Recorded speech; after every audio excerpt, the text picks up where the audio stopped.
Man, you've had some big moves.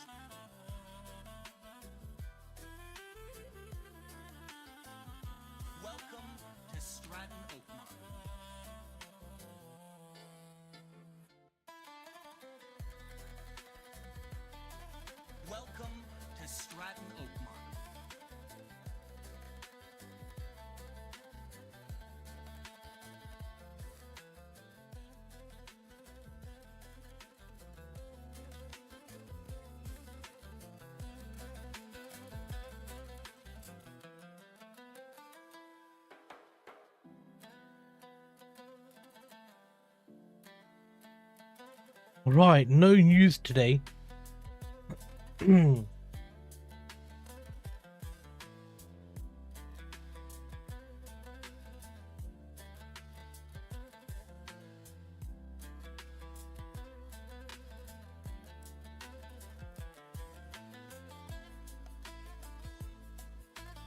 Trump boards Air Force One to leave Beijing.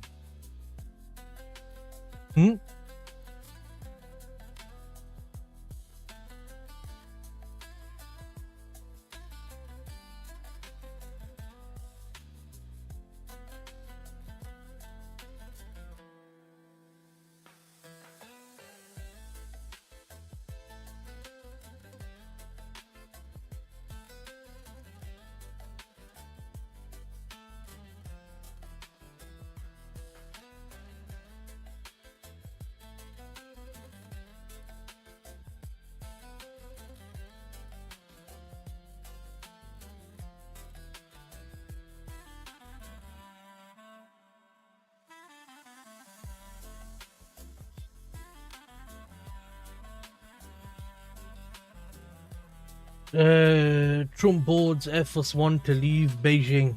Right, that's interesting.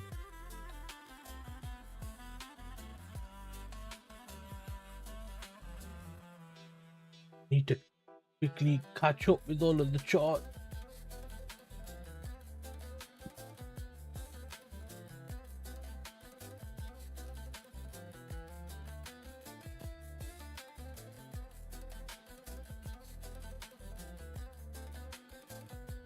I'm still falling off a cliff.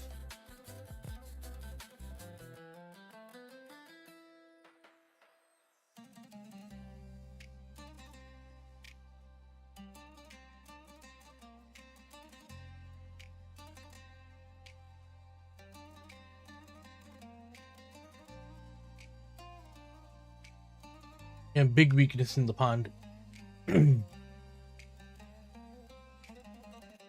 Right, let's go to the trading charts then. Flipping hell, wow.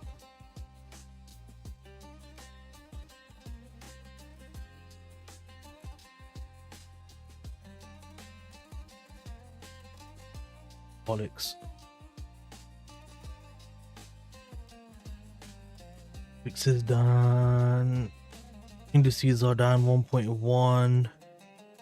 Gas is up. Oil still well above 100. Bitcoin's around 50k. Metals are down 2-3%. Silver's down 6% at 78. Right, okay.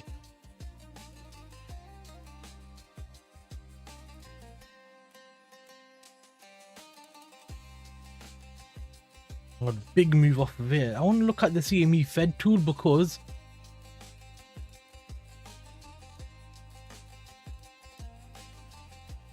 I've got a feeling we're looking at rate hikes, and that's probably why we're seeing such strong bullish momentum.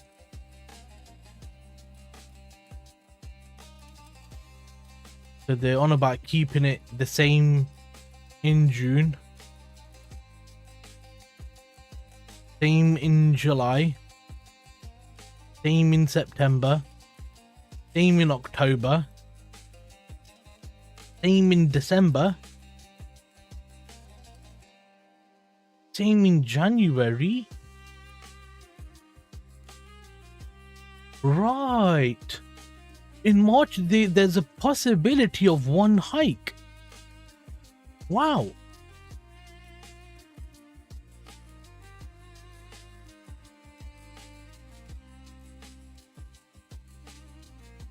Wow. Oh wow. So March is thinking about doing a hike.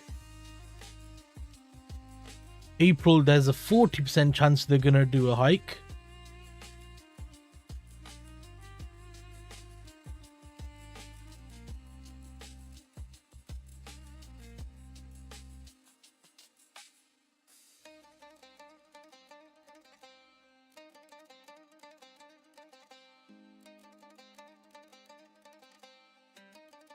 So it looks like one hike for the rest of next year.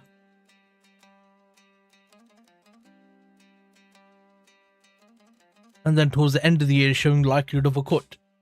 Okay. Okay.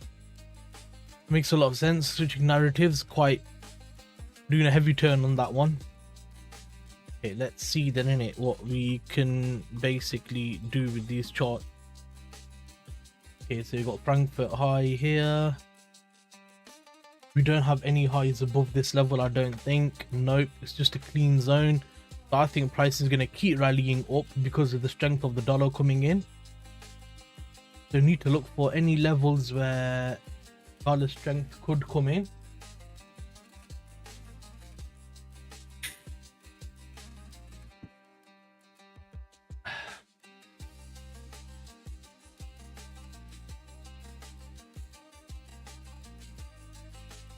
I mean, this is very obviously going to continue to go bearish. Look at that.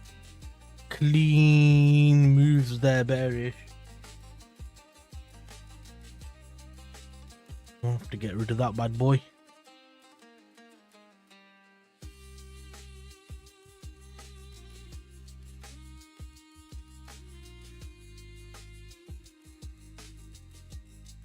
We could get that move back up. We could get TP1 and TP2.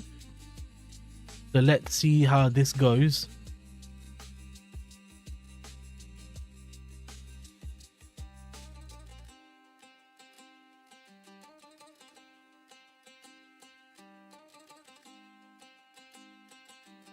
Through it. Kind of a level there anyway.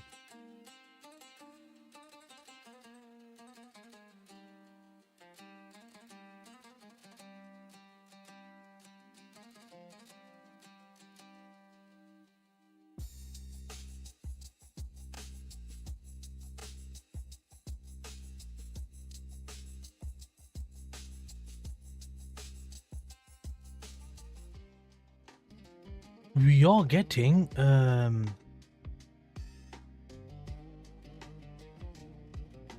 could this be Friday retraction? I don't know.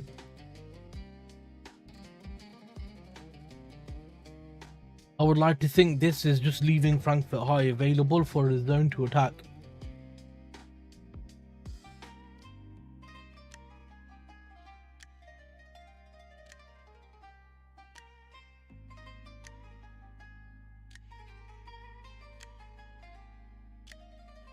UK Housing Minister Reid says, "I do not expect a leadership challenge against Starmer."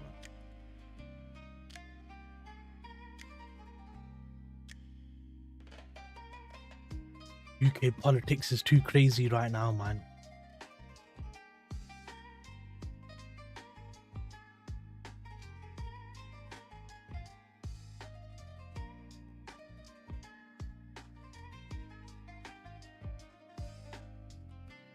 Still a valid zone, yeah. Can take that. Switch to M1. I'm just looking for confirmation for a potential reversal to occur and then sit in. So I would prefer to go long on here.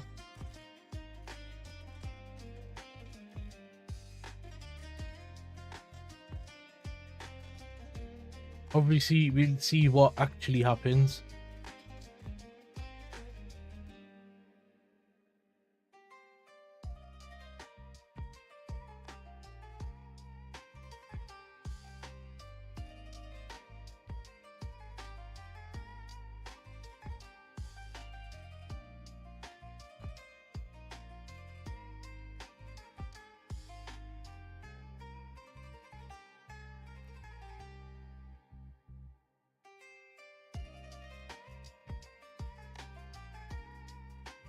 build up sweep, broke structure.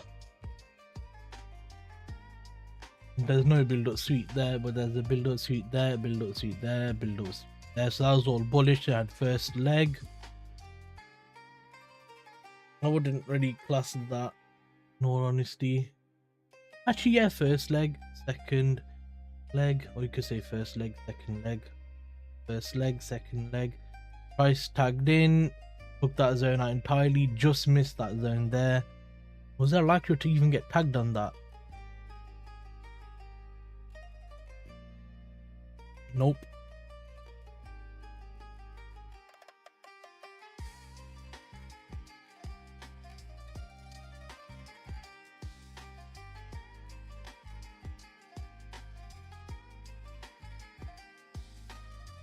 Yeah, it would have been like,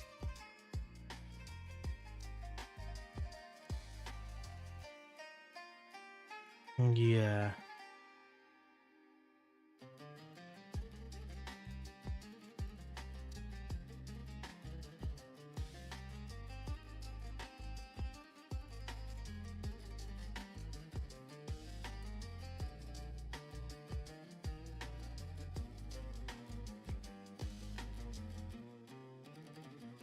Would have got that if you set it within the 3 to 4 pip range, I suppose.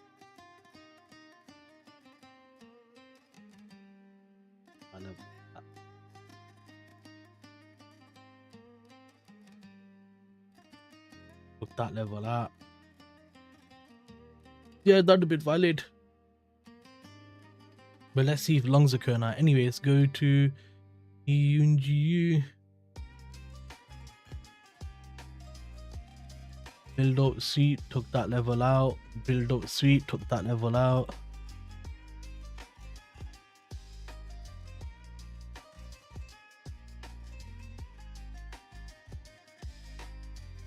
Pretty much similar thing with this.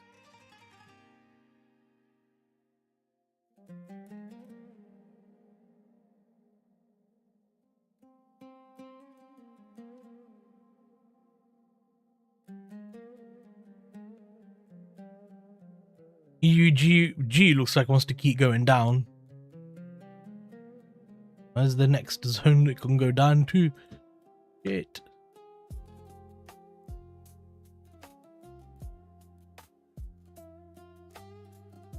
G's got no zone, just clean zone to go all the way through. Damn.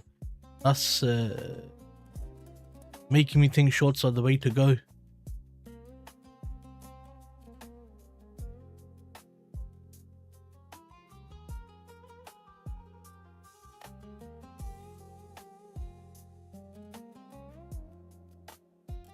Yeah, that's giving me ideas to go short, that is.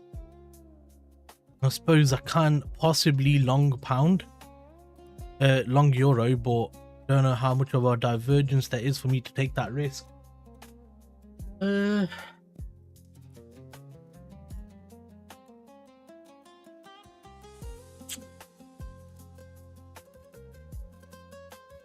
you won't know till you give it a go.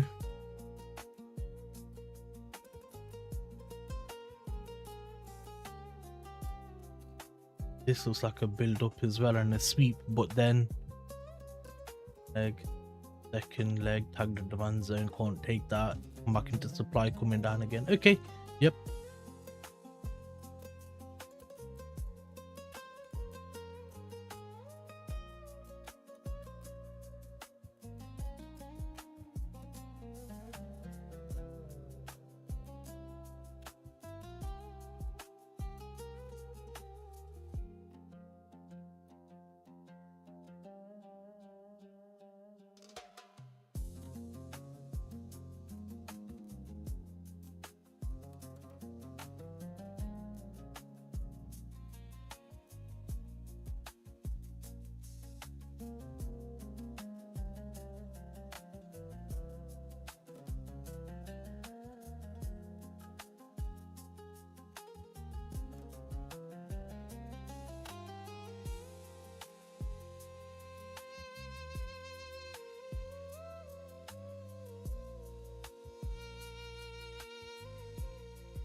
Let's see if this is gonna pull down to go higher.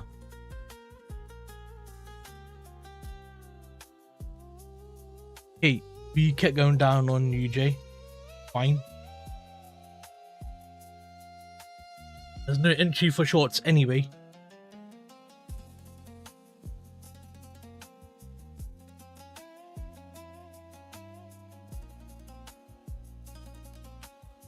Be mindful of any zone that gives a clean 2-leg that it looks valid structurally anyway. At 1.2, that's still fair.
This could be a move up to go down, but I need more confirmation.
Silver's down 6% almost. I love it. Come on, give me big of a drop. I want to see silver all the way back down below 70 and start buying silver again. That might take a long time to make money on.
Is this literally coming to take this high to take the low? If we're gonna keep seeing bearish price action? Possibly.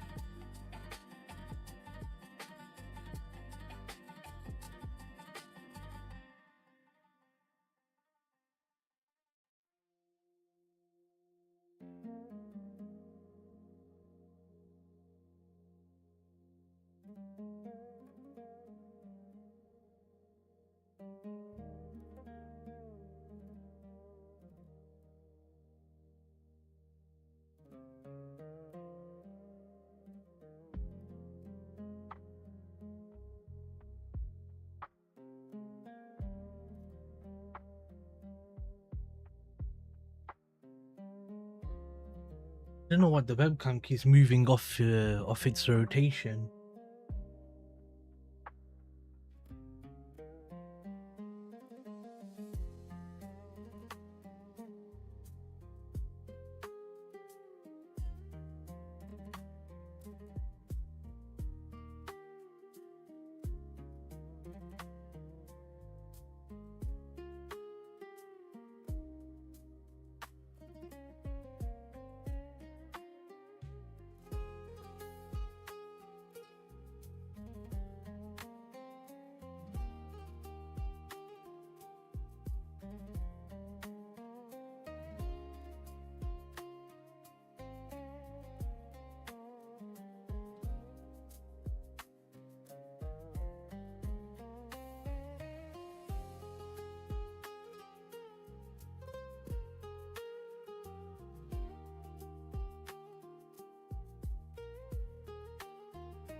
I think that's gonna get accelerated through. Price is gonna fly through that level. If I can get GU shorts and EUJ longs, that'd be good.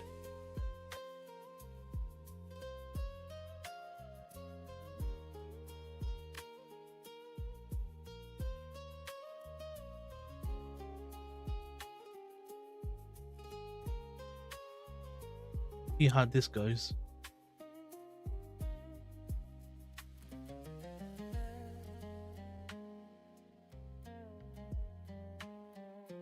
If we can get clean move, then we can go long on UJ, and then hopefully GU gives the short opportunity as well. That's what I would prefer anyway.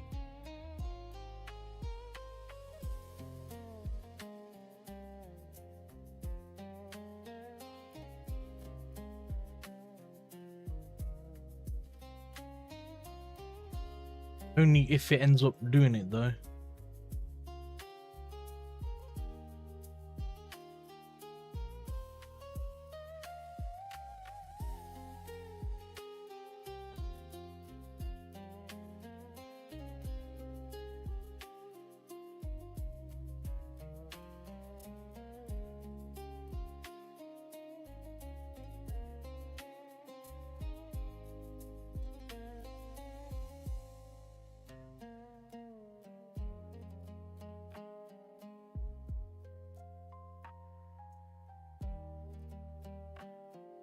Build up, sweep up, drop down, left the high there, took to the high, build up, went through that level, took the high. This is telling me still bearishness to come. All that level there, invalid zone at the bottom. Makes sense. Now what could be the flip side of it? A bunch of lows got taken, took that high, it makes a high low. Breaks that high, you can go first leg, second leg and go long. But I'm hoping for shorts. Hoping. But if you have to change ideas, then you have to change ideas. It is what it is.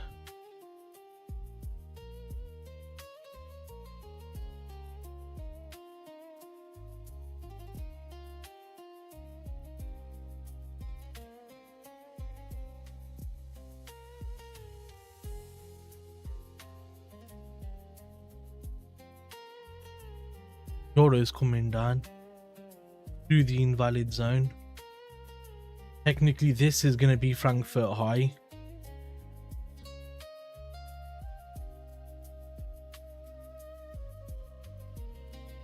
My question becomes, is it going to take Frankfurt low around London and go up?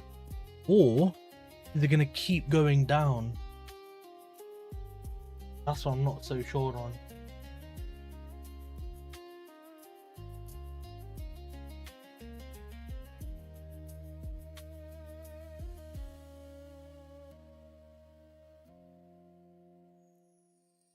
Thank you, Neville.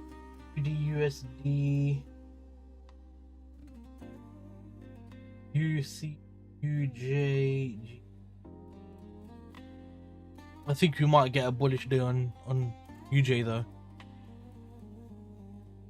Now, if you can just pull up on EUG, wait till lower high, then go make an internal lower low. I'm willing to wait for a pullback and then enter.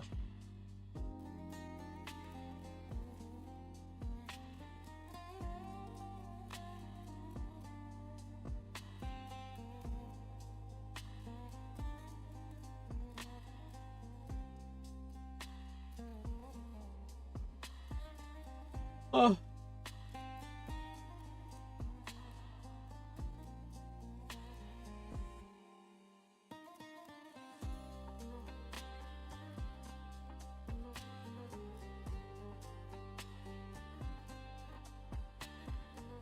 Let's see what happens. I, for one, don't think that this is a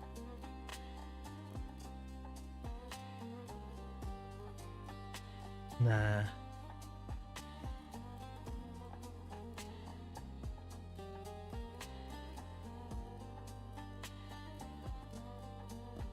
Lower high, lower low, lower high, kind of an equal. I need a clean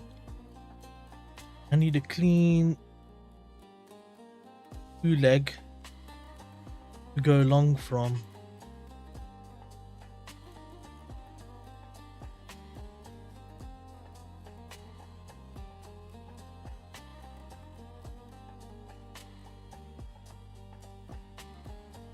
I wouldn't mind if on London Open we come down, take this low, bounce off of the midline, and then we get the push. That would look really clean.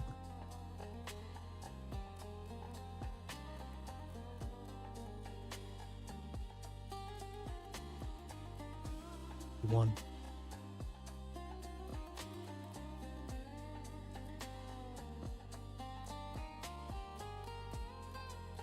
Starting to already form.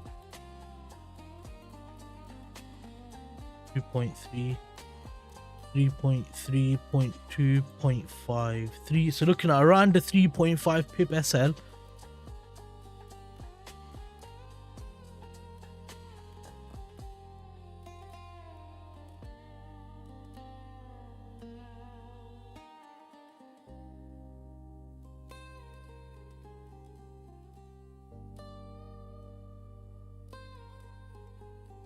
I'm not going to do it on the body of the candle because the wick will be too much.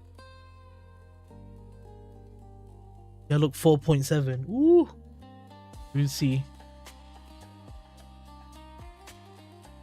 I think that EU, I might even have to get in on EU if the dollar does keep pushing up. And then that could be something like this. On 2.1, we'll just do 2.3.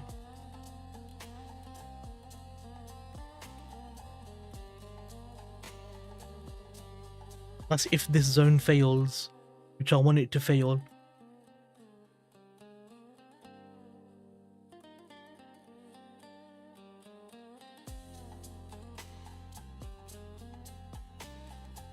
I had a possible entry here. No, we didn't. Unless you covered the fair value gap. Bank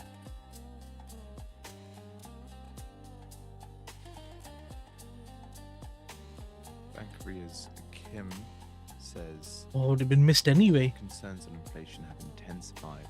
It It's a challenge to stabilize prices and help the economy. Household debt and home prices concerns remain unresolved. Okay, clean break. What about this zone here? 90 to 3.3.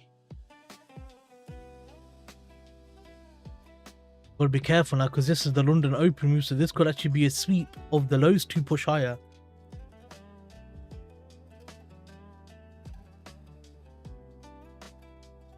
The London Opens took the low of Frankfurt.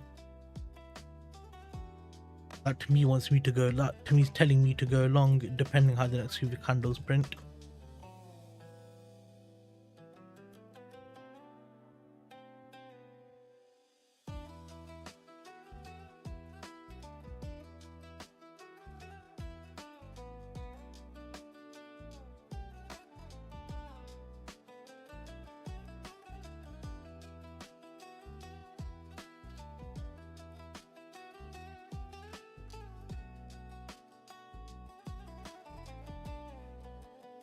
If it rejects from here, that'll be hilarious.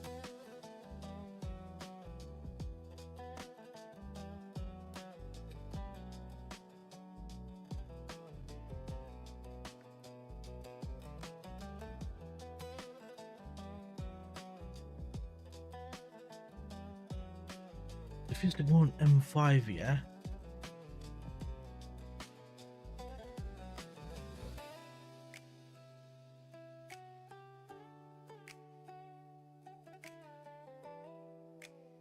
M5 looks like it's doing a move, like a nice move.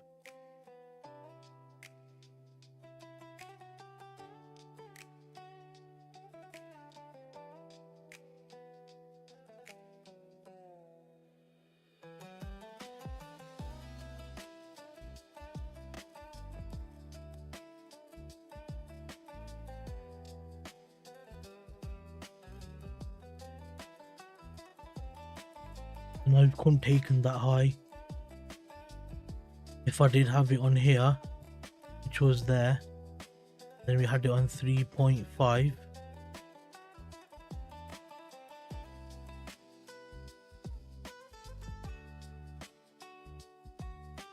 Still being on that.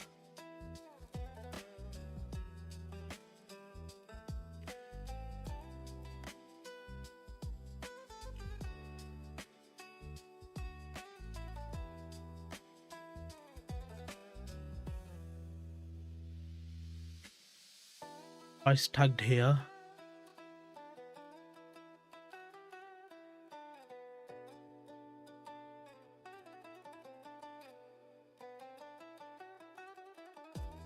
This to me now looks like a possible shoot down to go higher. Took out these lows on the minute, broke structure there. Same with this.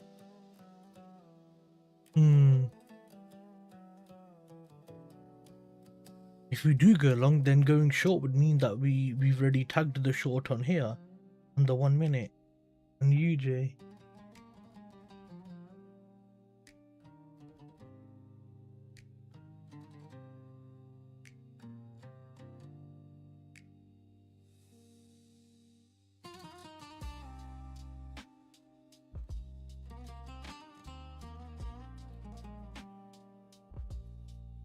Can't tell yet.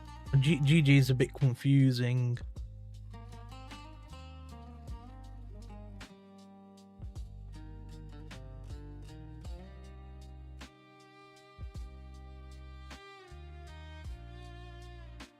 I definitely know that's an invalid zone.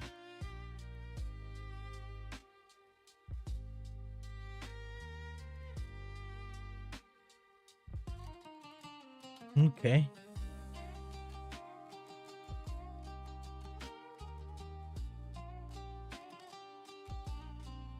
First leg, technically. If we get a clean second leg, then we could go long. Could. For our preferred shorts. We've got Asia low here. It could do bounce from Asia low, faking out all of this, possibly.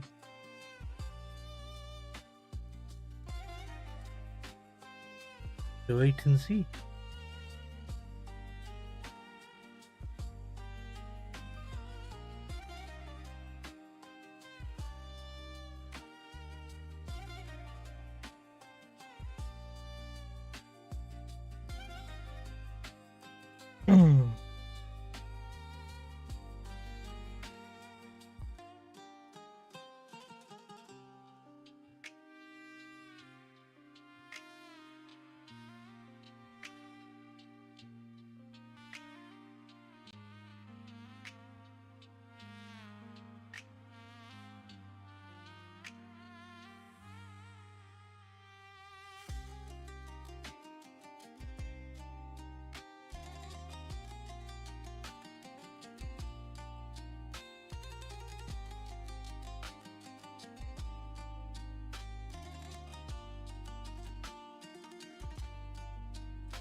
Oh, we're going now.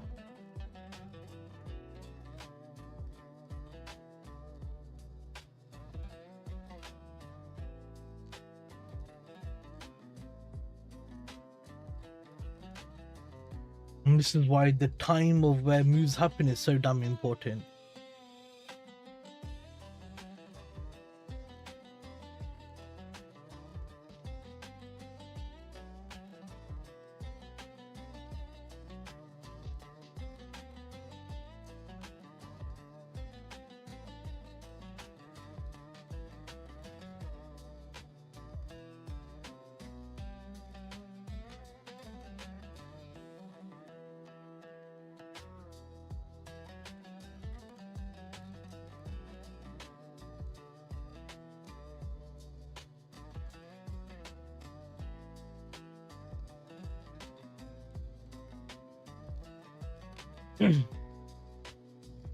We've just made equal highs. 1, 2, 3 relatively equal highs. I'm just taking out this low.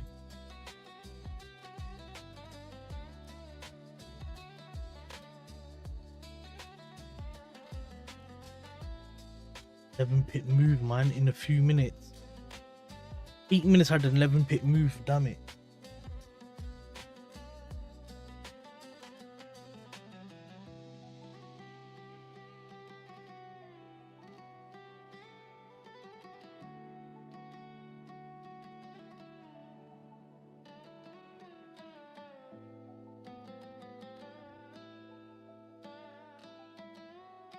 Could this be a potential failure? I don't know.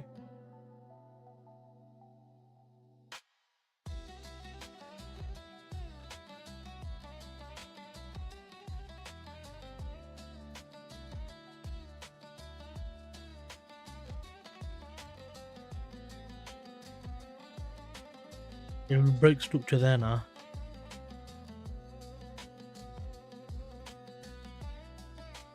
First leg, second leg from internal price action.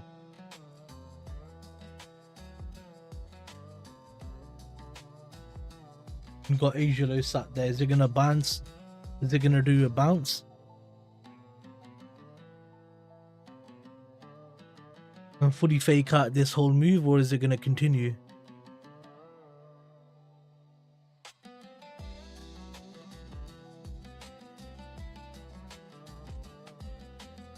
If I was to go long, it'd have to be from here.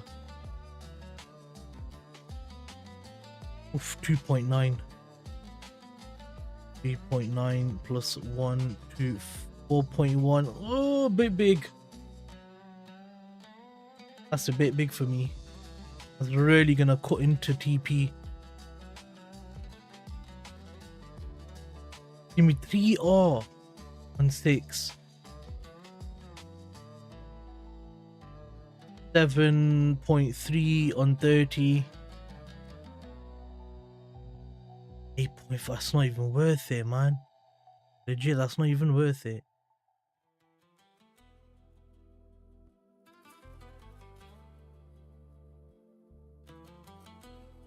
$45 is gonna be 11. Nah, that's literally not worth it for me.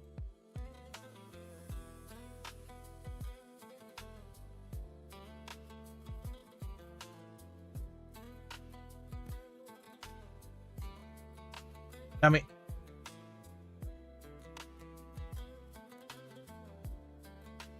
Where's the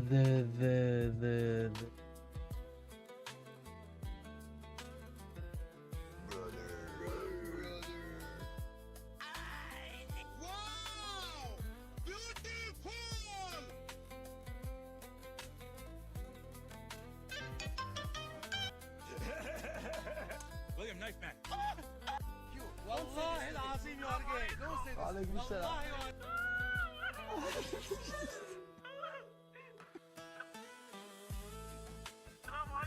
وعليكم السلام.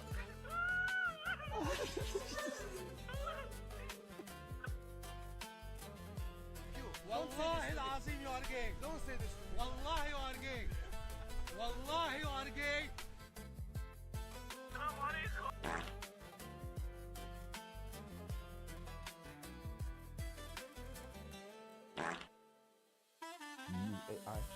Why so weak? So weak. Fuyo. Uncle Roger don't like you. Emotional damage. Are you dumb? I think she's dumb. She's dumb. I think she's dumb. That's what I'm talking about. It's a trap. Brother, hold up. Huh? Please. What are you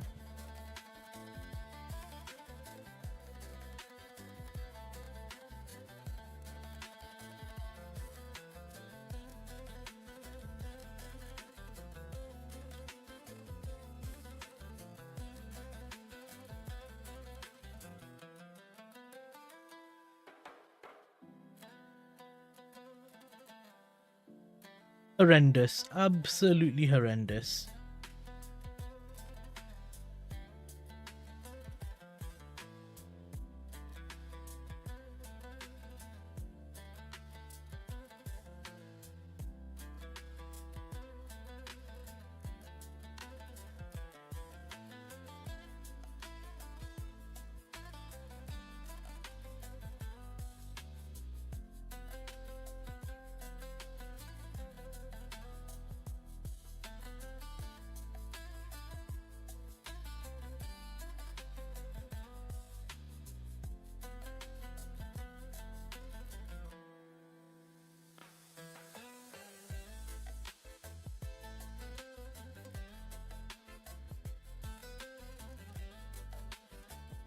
And if it's gonna drop, it's gonna drop from here.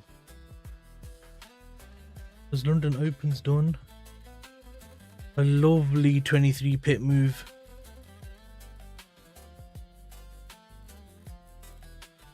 We can get rid of all this now.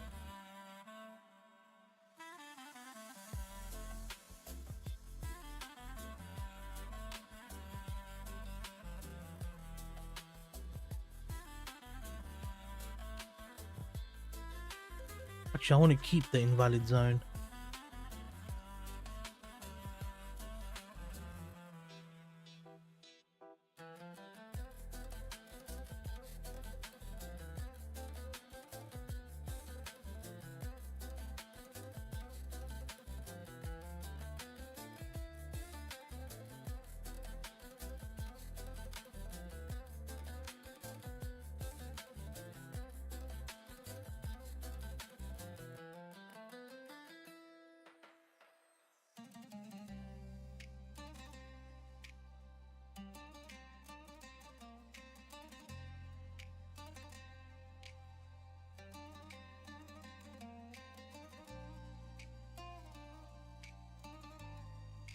Oh shoot.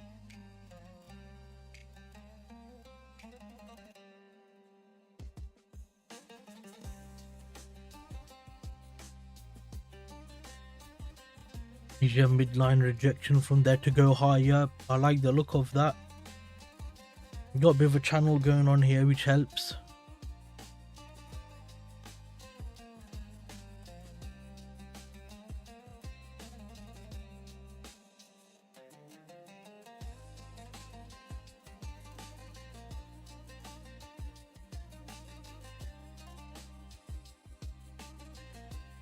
Possibly help price push through, maybe.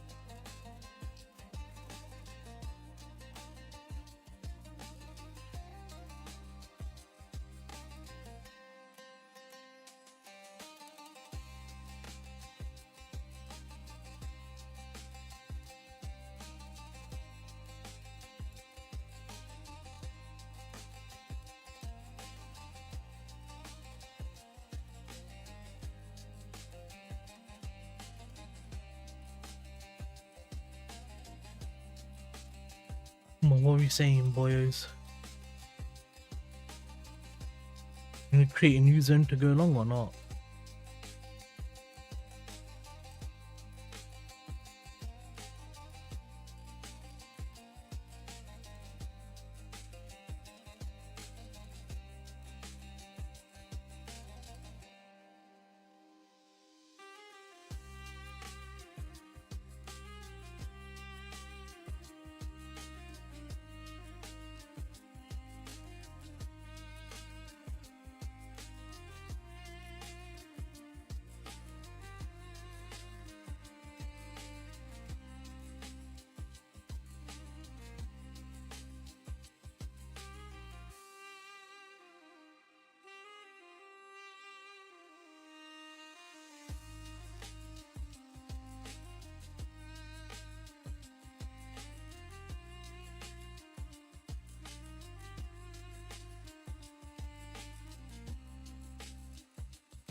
Want to make stupid content for TikTok.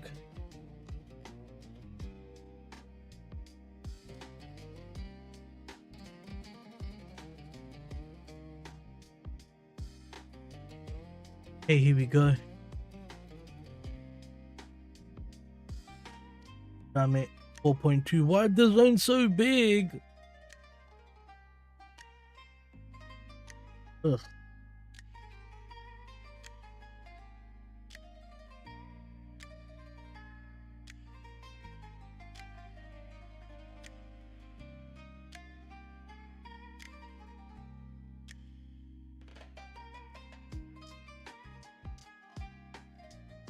Honestly, I'd rather do 3.7 and cover the low.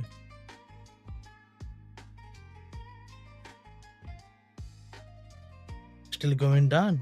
Okay.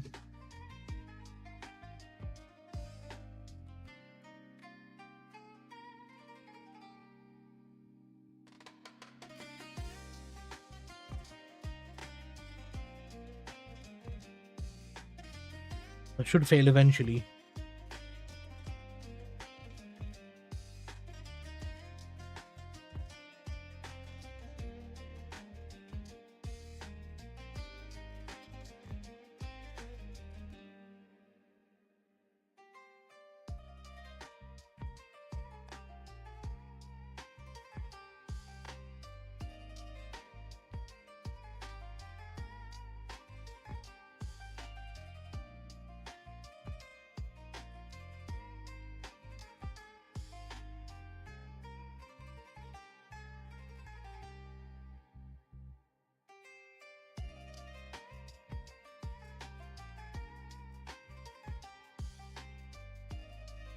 Would have gone long there, but tagged an invalid zone. Can't take that.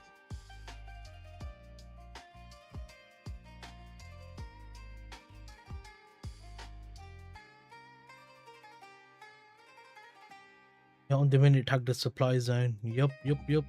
Come back, break structure, tag the supply zone, continued on. Yup.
Now we've taken Frankfurt high,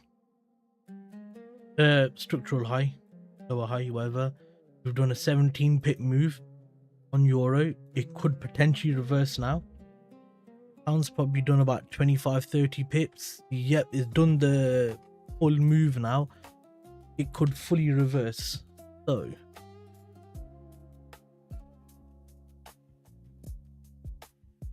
what do we think? What's the yen done? Yen's probably done about 30 as well. Yeah.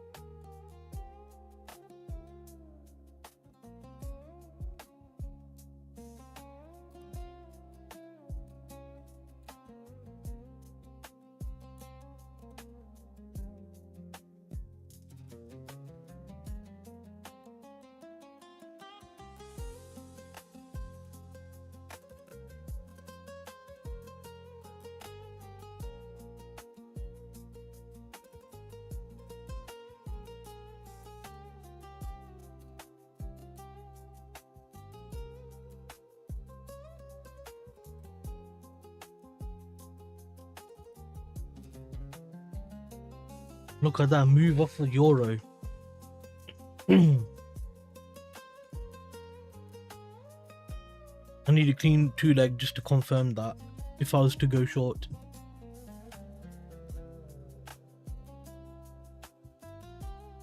Volume's there, momentum looks like it's there. We just done the 12 to 15, 20 pip range move in one direction.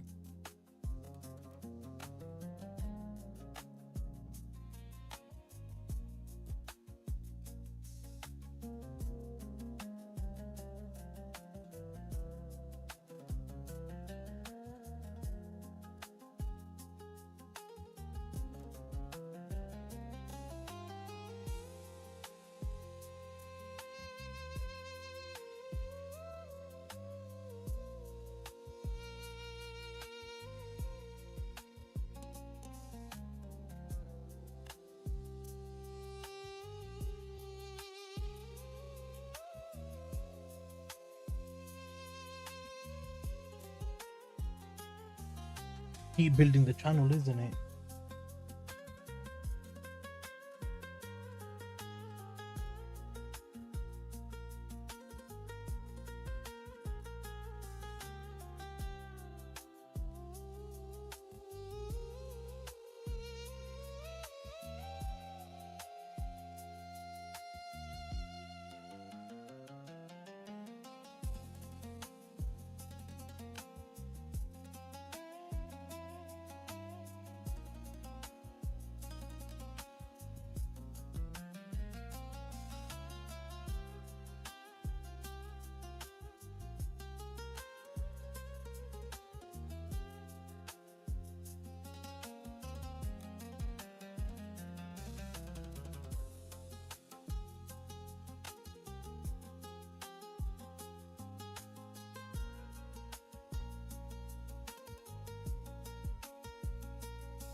First leg. Won't call that a second leg. Just drop base drop. It's valid, I suppose, but it broke short and tagged straight back in 1 minute if I was to go short. First leg, second leg, much more cleaner, but it tagged this zone here. I can't take that.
That's right. Allah will never. Allah has never disappointed. Allah has.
Yo, Zambezi, what's going on?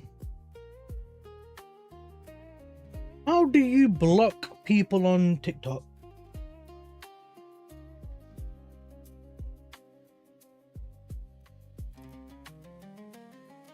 I made an account on TikTok. I want to block a few people, but I'm not sure how. Also, Welcome to Stratton Oakmont. welcome, brother.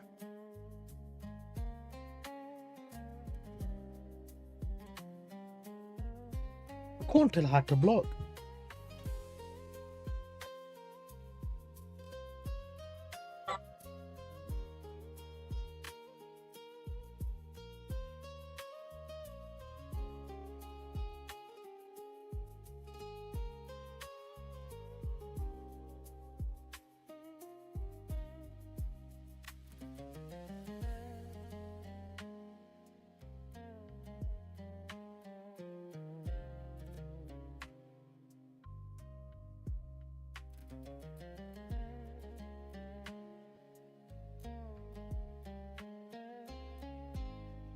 Anyway, how are you doing?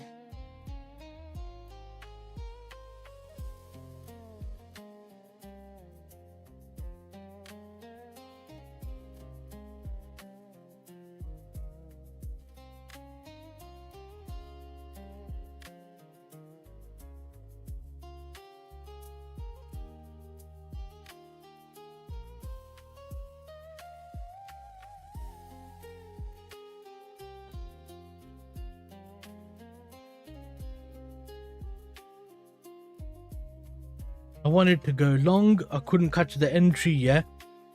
And then I'm considering going short, but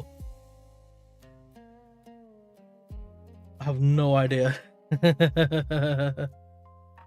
Okay. So I was considering going long here, literally at the start of the stream. And then I couldn't really catch an entry. Well, no, I wanted to go short. Then I seen this happen at London Open. I was like, okay, not on the TT. What do you mean? Oh, you're not on TikTok? Okay, yeah. I literally just downloaded it and made an account on there.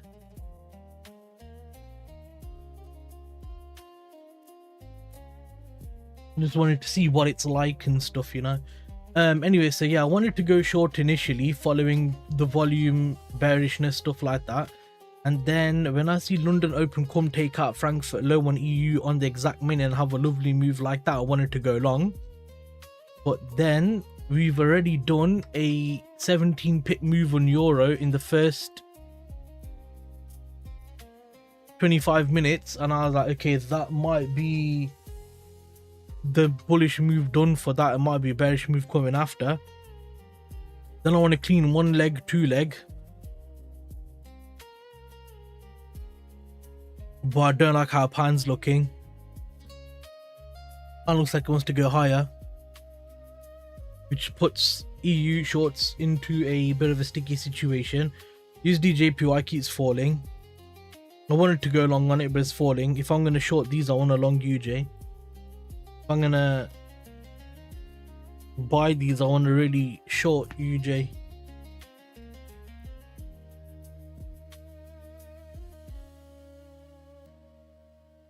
So yeah, a bit tricky, man.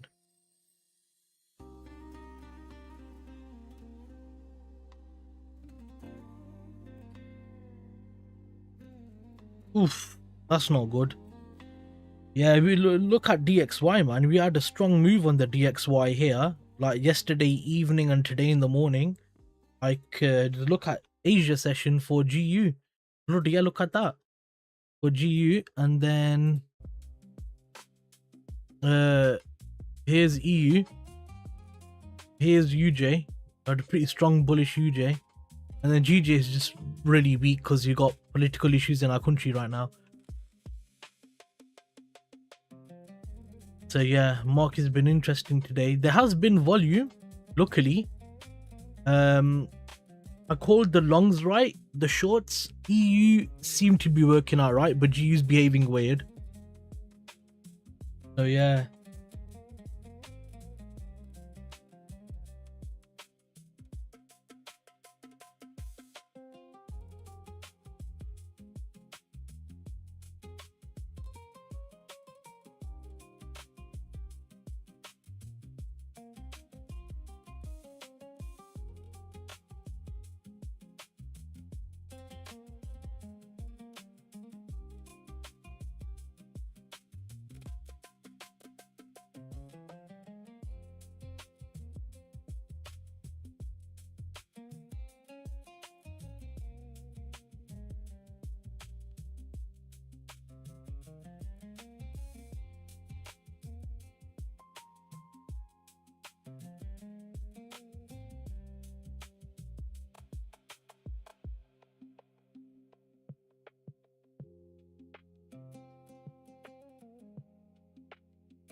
Now GU is falling. You absolute idiot.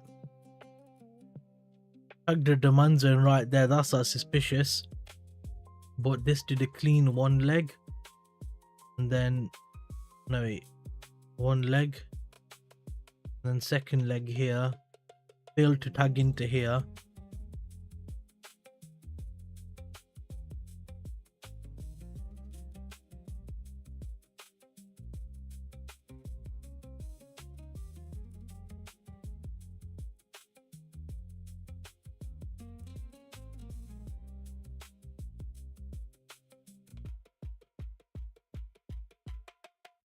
I have to see what happens now, basically.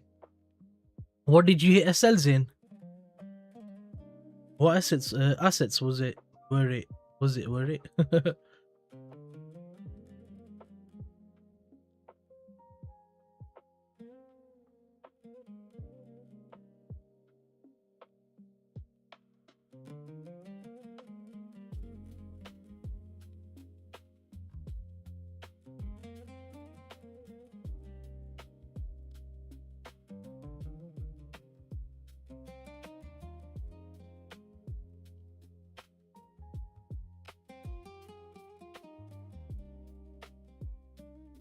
Yo, Mwangi.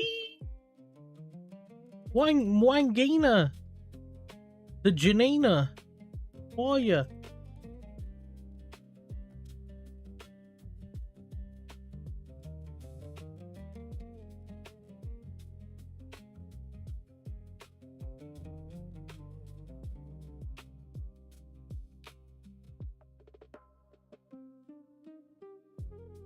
What is up, brother? Wait. Welcome to Stratton Oakmont. I love that.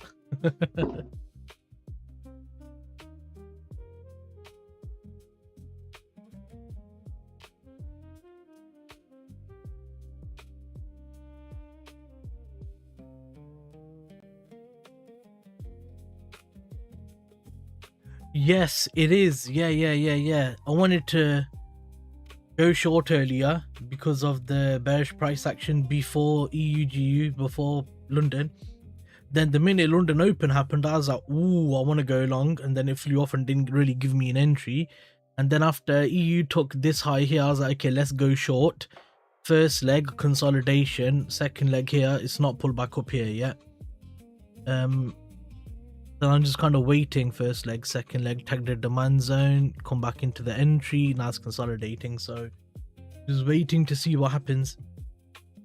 J, I wanted to go short as well, but then this happened, and then it's tagged this invalid zone, so I'm waiting for it to fail. Obviously, I can't do anything until that fails. I did want a long UJ initially, upon wanting to short all of this, yeah. But when this happened, it was kind of good to go short, but I was paying attention on EU and GU, what that was doing, to then look at UJ. But UJ had that exact London Open time, tagged the supply zone, gave break structure really quickly. Full margin, right? No. No full margin.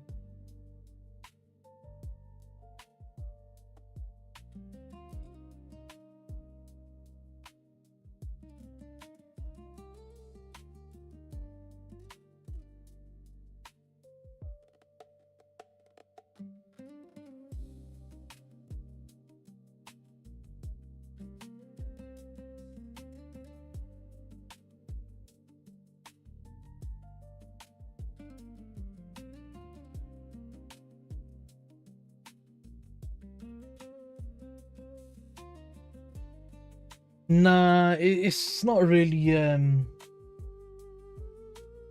it's not really worth it, because check this out, yeah. After you withdraw all the money and you put the money in the account, the bonus only lasts for 60 days. And if you think about it, yeah, we're in May, we got June, July, the next couple of months, which means summer price action, which is probably why they're doing the bonus in the first place, because you're not going to catch many trades. It's not worth it. You get what I mean? It's not worth it for that little money, bro. Okay, I like the look of this first leg, potentially second leg, break structure there. Might be able to go long here. A bit tight actually, isn't it?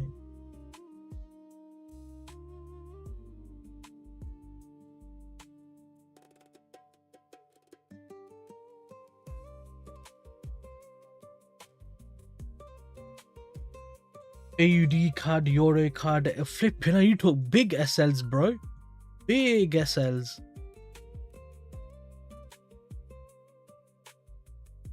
Make them regret. Make them regret. Why are you talking like that, Mwangi? I hope this video doesn't get copyrighted, because I like this audio, man. It's much more relaxed. I really, bro, pull back, give me an entry. Don't you dare tag that supply zone. Don't you dare tag that supply zone, you asshole. First leg, second leg, demand zone potentially there. That's one that breaks structure of a trend line, which means break, retest, and continuation from a trend line perspective. Don't you mess with me. And especially if you're shorting here and here, that looks like a good idea.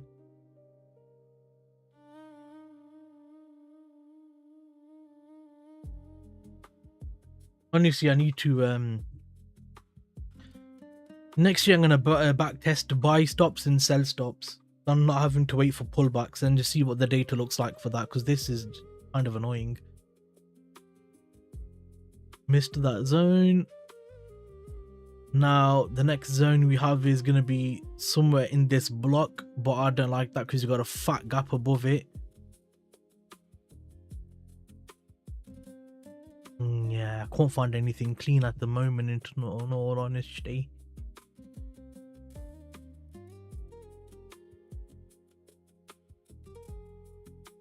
Let's tag the supply zone. Flipping hell, man. If it just did this and then contracted, tagged that zone, then started going, I'd prefer that because it gives you a break even then right there. And then you can just relax and then not have any emotional stress. Damn it.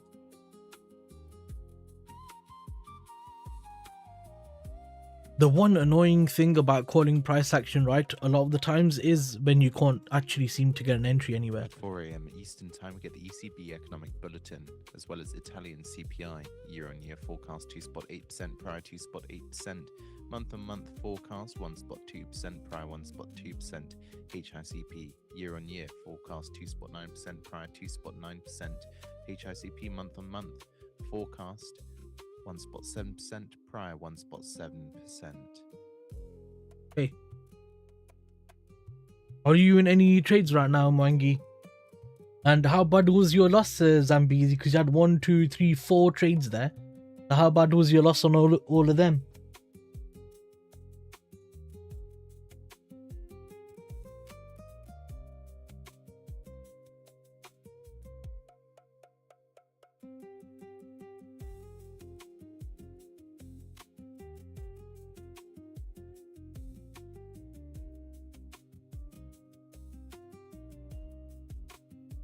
My loss on what?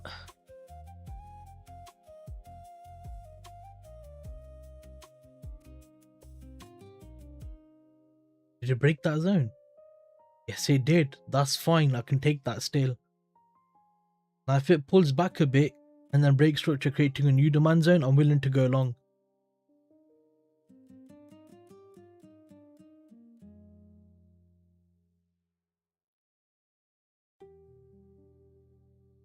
Now, get rid of that now. That now. Let's go M2.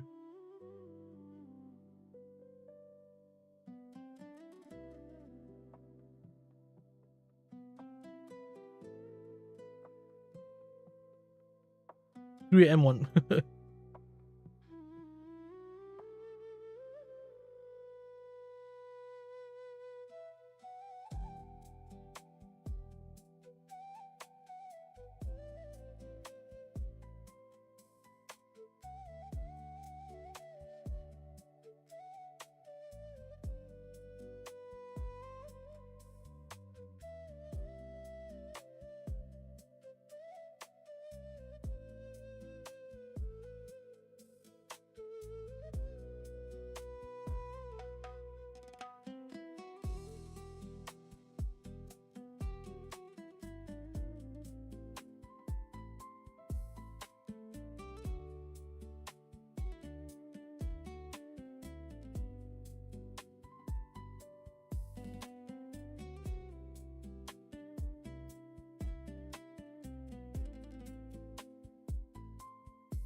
Love sessions like this are underrated for learning. Watch someone trade M1 in real teaches you more about execution than courses.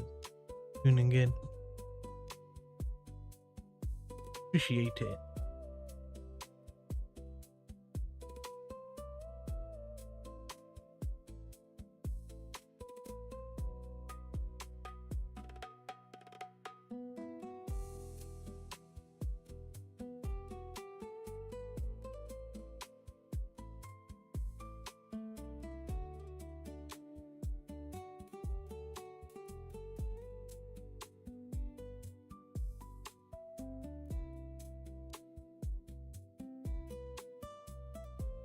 some XAU buys right now. Yeah.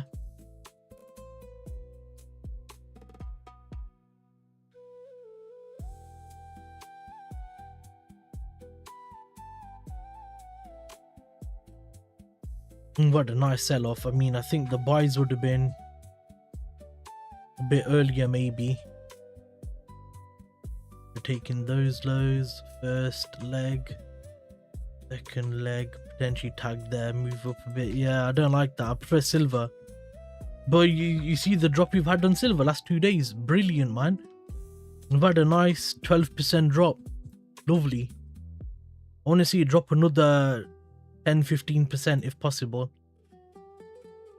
If we can come back down to about 70, I'm willing to get in some buys at around 70 level. That'd be ideal.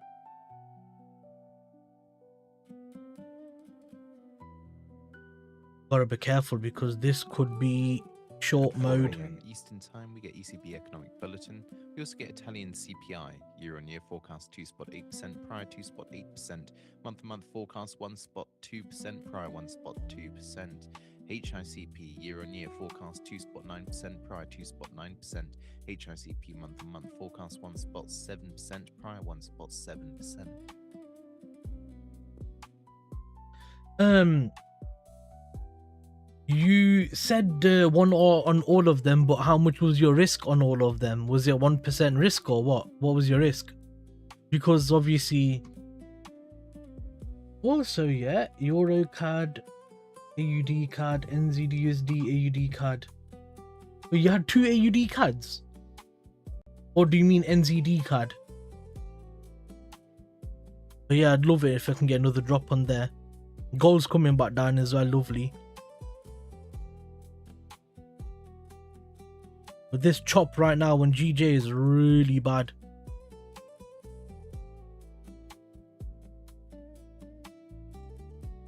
What percent is that? 50k is 500, 25k is 250, 0.5 is 125. So you had 0.5% risk.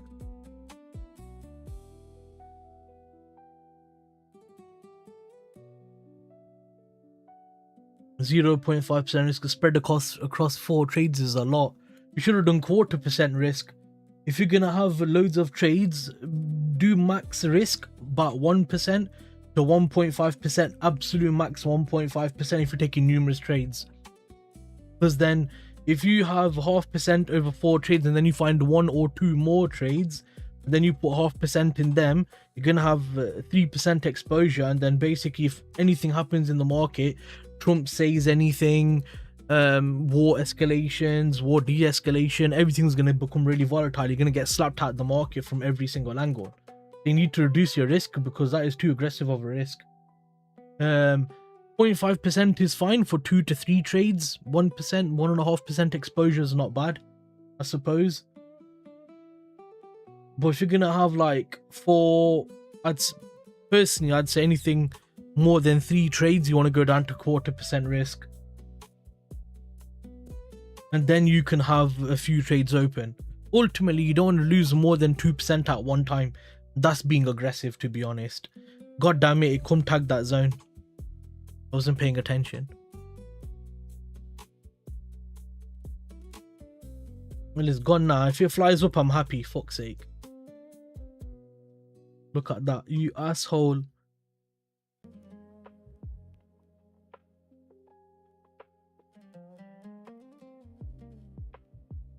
I want it to fail now. Don't you dare start giving volume, you asshole. Don't you flipping dare.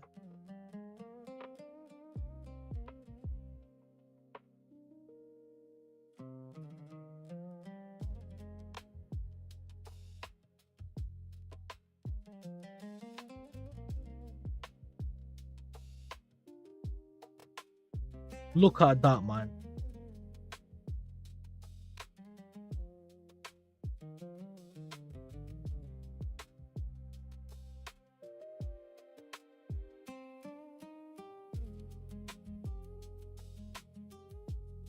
One minute remaining. I'll lead with Italian HICP year on year.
Still waiting for data.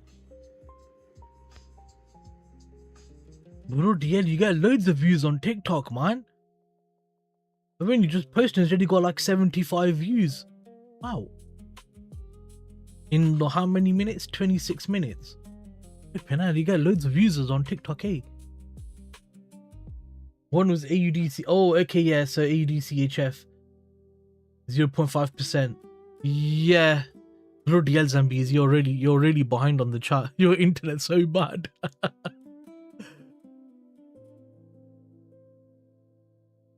So Mwangi, Mac is the guy named Neville in the Discord, and he's from I forgot the name of the country. 1.7%.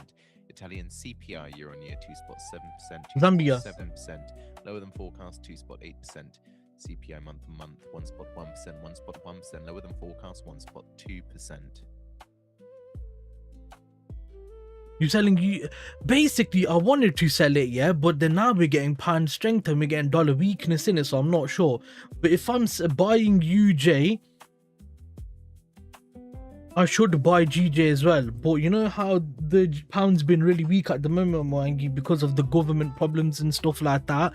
It's not an asset I want to long, and it's something I'm more keen to short, if that makes sense. So fundamentally, and a bit of like internal politics makes me want to short GJ.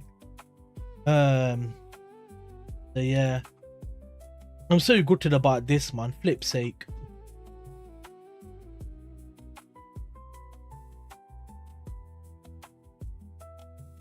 I'm only down 1% on the funded results. If I took this, I would have had a quick. That would have already been break even. And then that would have been a payout. Gee, bro, be careful with the end pairs, innit? Because they've had loads of interventions, bro. Like mini interventions. There's doing like randomly 100 pips in 1 minute. It's because I think they're doing mini interventions. Because the first one was a 500-600 pip move, yeah? Which you had that initial move where it absolutely tanked. Bank Japan's Ueda is to travel to France May 17th to 20th. Your CHF and Euro Madwix. Yeah. Well, what time frame and which asset exactly? There's been a lot of wiki on the sticky in it.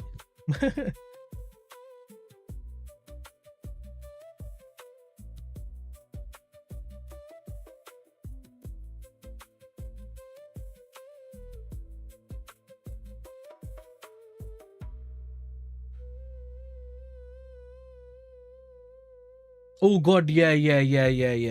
That would be. You know what, let's sacrifice GJ for a minute. And then we'll tell Trump to shut his pie hole because we don't like Trump. Okay, okay, yeah, so we'll do CHFJ on the 15-minute time frame, yeah. Why was this? What happened yesterday? Let me have a look on the news.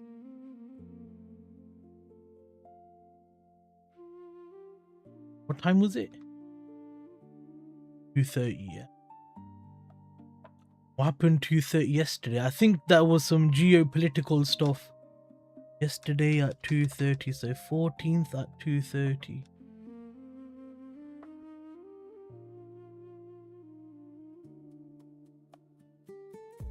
Oh yeah, that was another intervention. Yes. I remember. Oh yeah, that's the intervention in the New York Times. Yes. That's another intervention. So obviously you had that there. Then you had gbpjpy. The same time. Even CHF. So gbpchf. Oh shit, weekly low.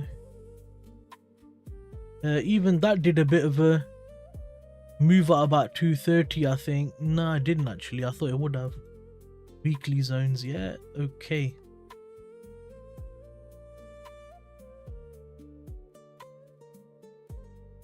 RIP to you.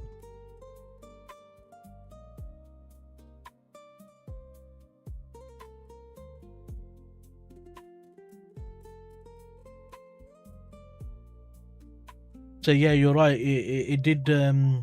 It's mini interventions from Japan, bro.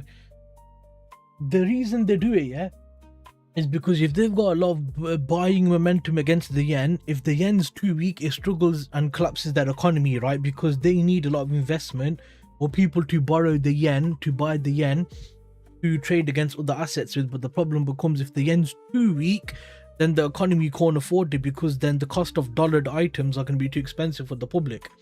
So when they see price approaching high levels, example at the moment 160 is a high level on UJ, yeah. So let's go on the daily time frame. I literally called it so good as well, bro. Look at that, beautiful. Anyway, had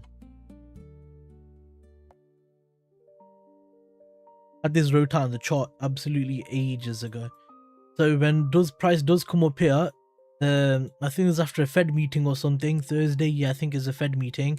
It flew all the way to 160, had a fat intervention, yeah, all the way down. I think it's like 600 pips from the high, because it happened right at the high. Yeah, it's a 510 20 pip move, yeah, at that level, because they wanted to break out all the buyers who've been buying here to break momentum. I think it's to break momentum and squeeze out buyers out of the market to help relieve the pressure off of the yen. So they don't just do it in one big hit. They can do one big hit, or they could do loads of mini 100 pip moves throughout the week, like 3-4 times, like Monday and then Wednesday and then Tuesday, whatever, which is what's happened if you go to M15 on UJ. You had the initial move here, then you had another move there, then you had another move there, then you had another move there, then you had another move there, then you had another move there, then you had another move here. So you've had 1, 2,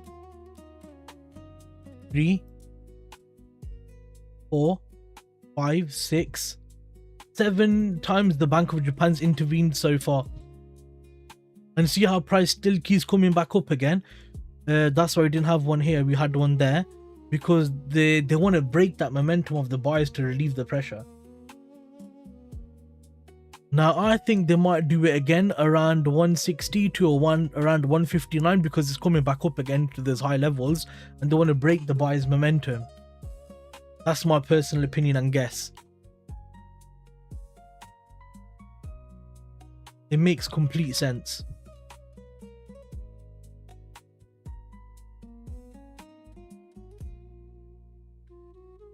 I don't know if that was interesting or not for you, Mangi, but I just thought it'd be a cool topic to have a little bit of a talk about.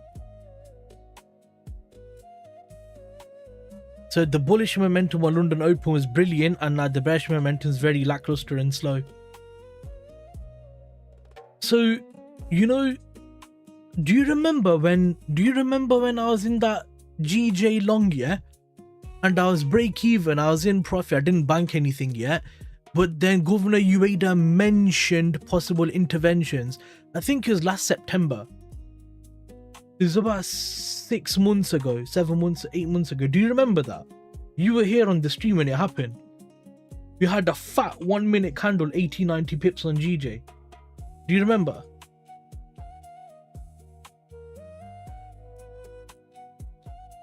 I feel like it was last September, so about 6, 7, 8 months ago. It could have been different time, I don't remember.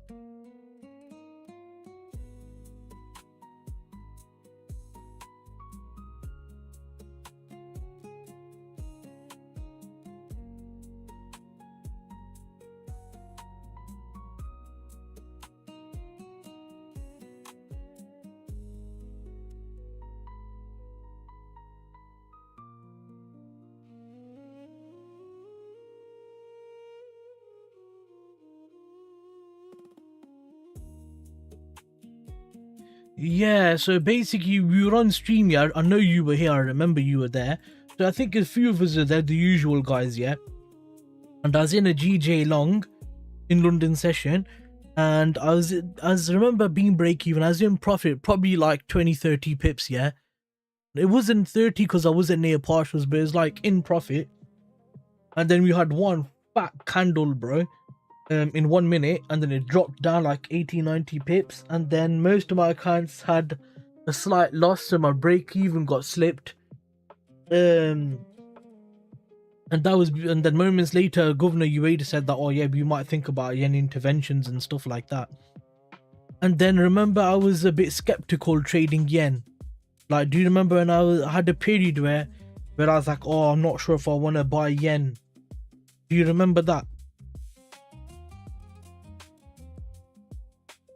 Because there's that period for about a week or two where I was very, very cautious of buying yen. This was a few months ago now.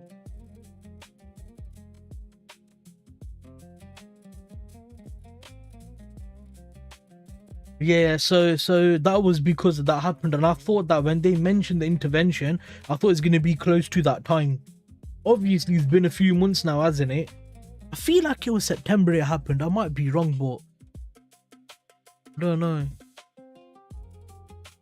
You know what? I can tell you by looking at trade history. Yes, trade history. Let's look at it. Let's have a look. I know it was on yen. Let's have a look.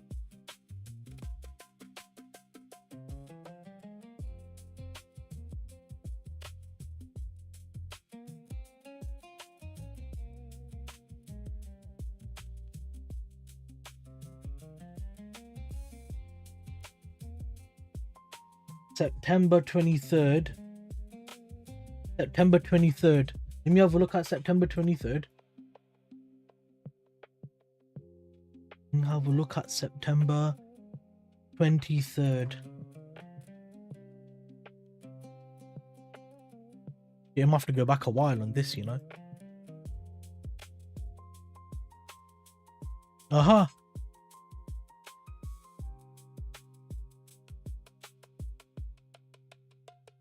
No, that was not intervention. That was not intervention.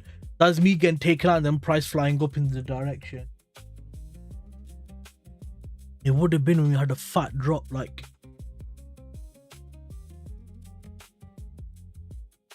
I think that was a partial trade. 1 second. All I remember is it was GJ.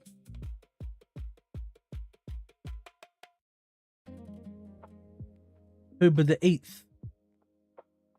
I made money on that. That's break even. But that was in New York. This was London session. I had that thing occur. The 9th. We had a trade on the 9th. Oh, was it this? No.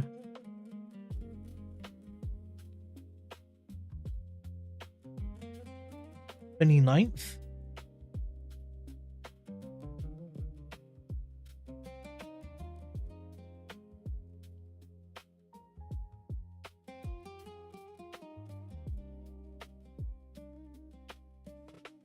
Can't find it, bro.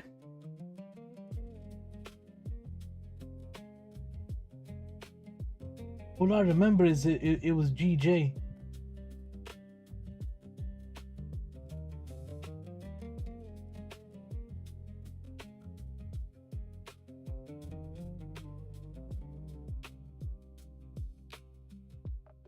One second.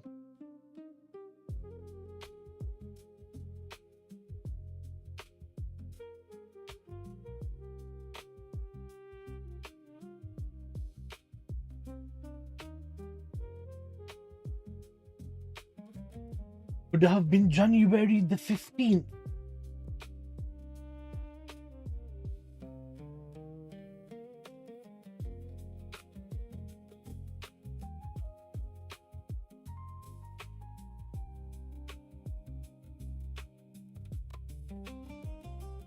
Aha.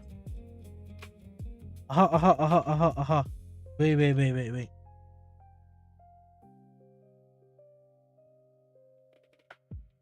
Yes, Here it was. I remember that. Yeah, there you go. Because you had a fat candle in 1 minute. It did how much? Yeah, it did 45 pips in 1 minute. And that was, what's this? Alerts. Yes. Don't worry about alerts. I know. There it is. There you go. January 15th.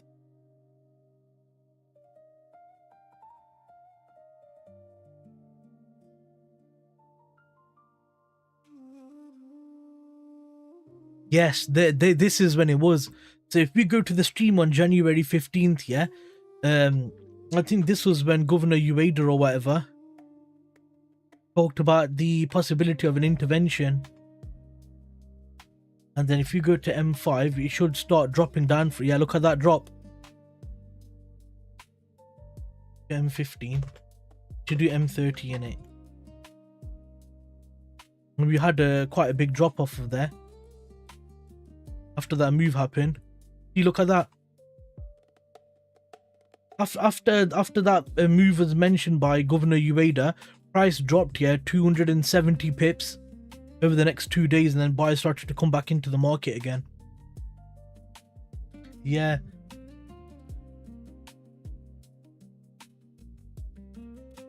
I'm glad I found it.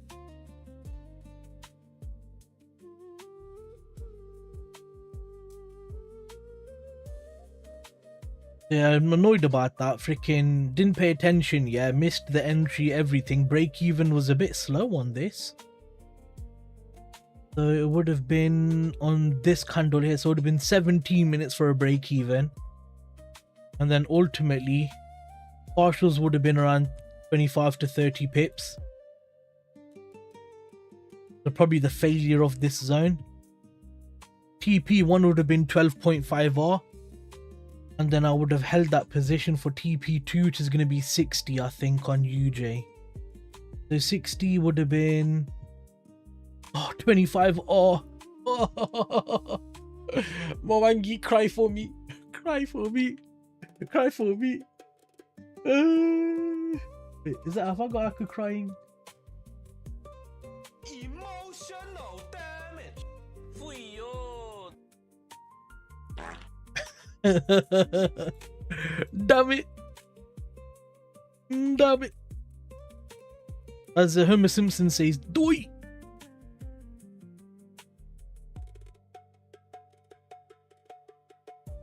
To be honest, I wanted to come back and tag break even, because if it does end up doing that big run, then that I'm cooked.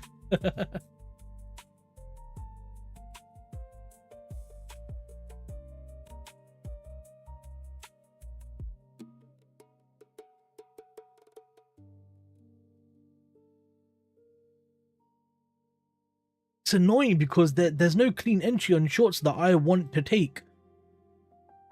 Got to build up here, sweeped it, broke structure, yeah. That zone would have took a L. That zone didn't even get tagged.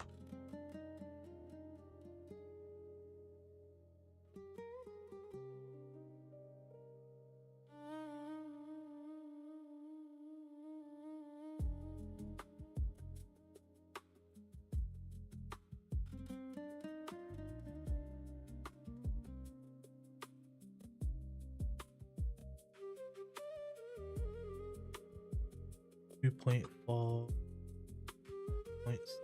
That actually would have been okay. Would have survived that. But it would have been tagged within. Ah yes, I wouldn't have taken that as UK London low demand zone. I would not take that. No.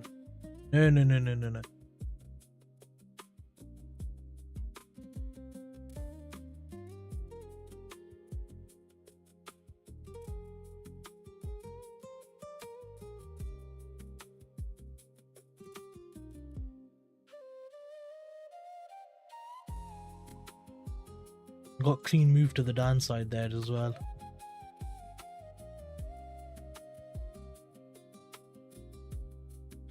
Now what about this then? What are we gonna do with GJ? Get rid of that. 15, they're both done for that. Clean zone again.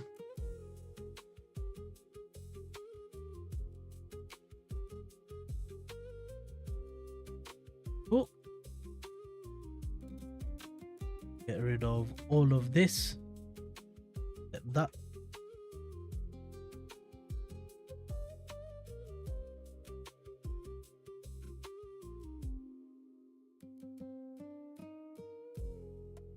I don't see us going all the way up here. But I see us going up here.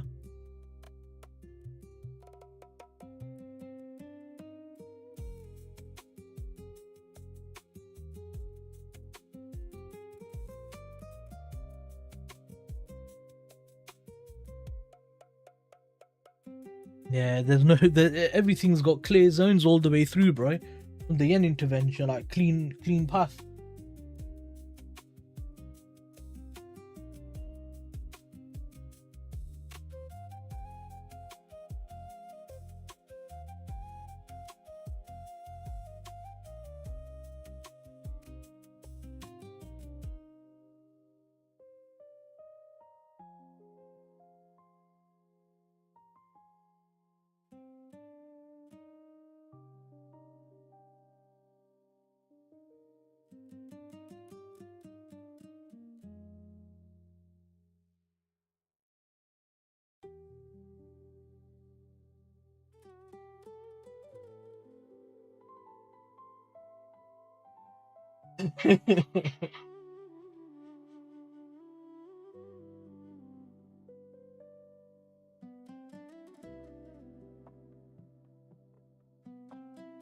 Was the Horizons officially released? No. There's a big chance I'm gonna play that a lot. Probably too much. Let's be honest.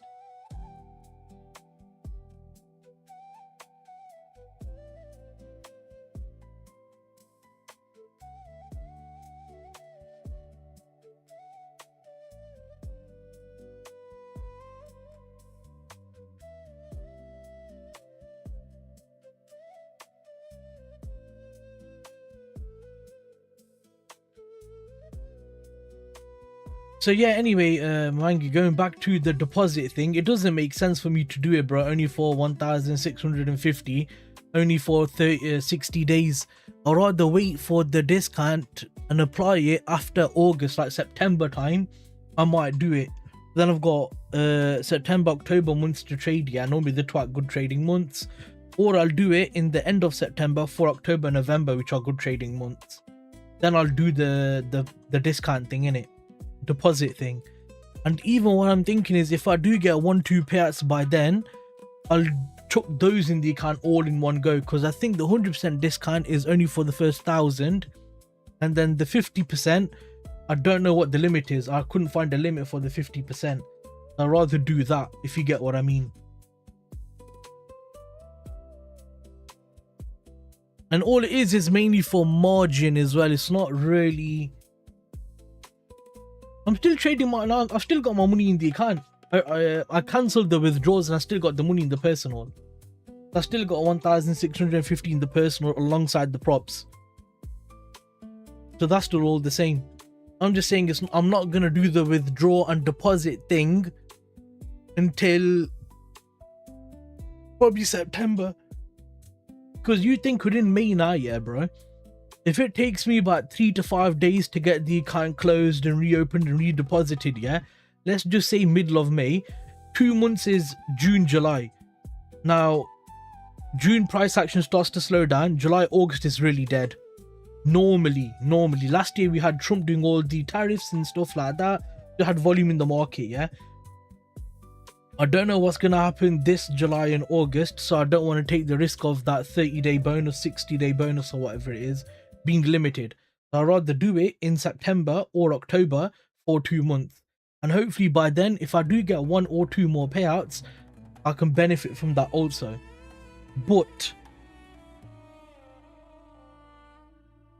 and this is a big but,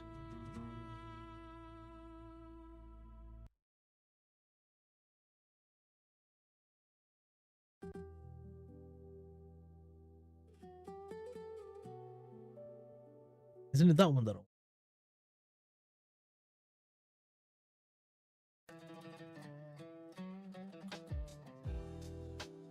I like the beat on this one. It's so chill.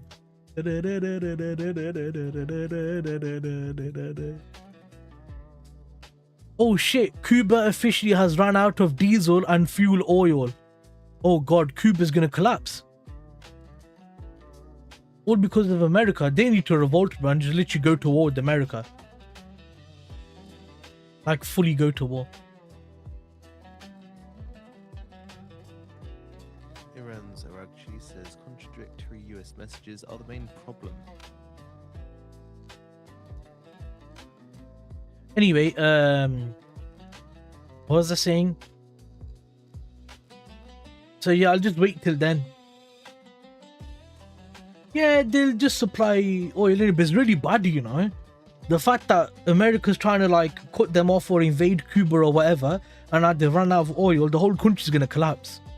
It's bad that US has done that, man. They're literally a terrorist state. It's so bad. I got a feeling Zambezi left.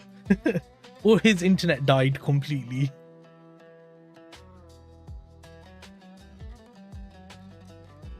Bro, maybe they have some resource in it. I've not looked into the Cuba thing that much, so I don't know what's going on with Cuba.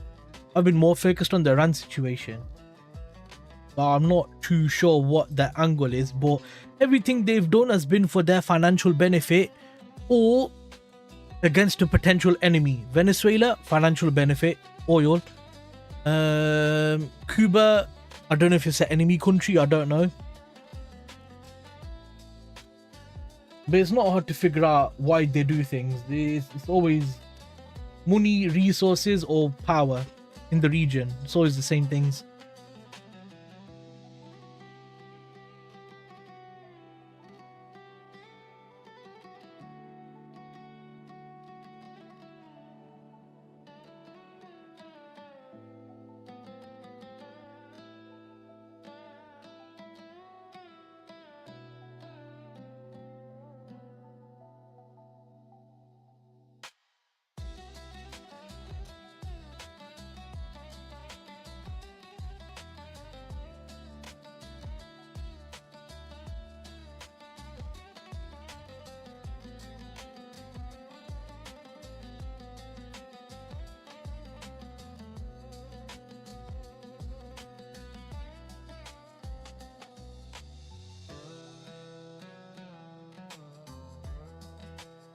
I have to go over to 4 PM.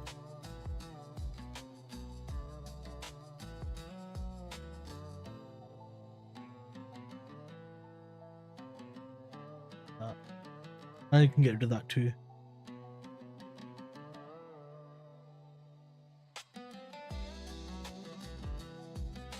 Price is very choppy, man. It's good in Frankfurt session, but then it just kind of died off after that.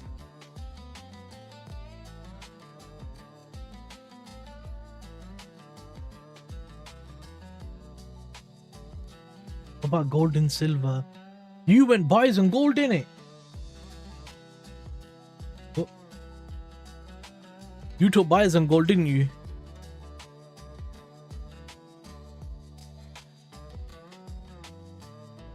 I would be careful with buys at the moment, man. So okay, gold and silver. I think we're gonna get a drop on gold and silver, yeah, because we're getting the whole case where the Fed was gonna cut rates initially. Obviously, everyone prices shorts in at 58. Are you out of this or are you still in?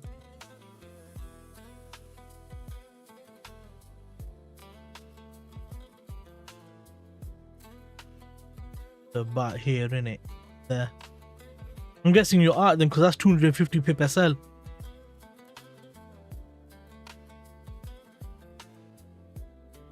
So I'm guessing you're out of that now. Okay, so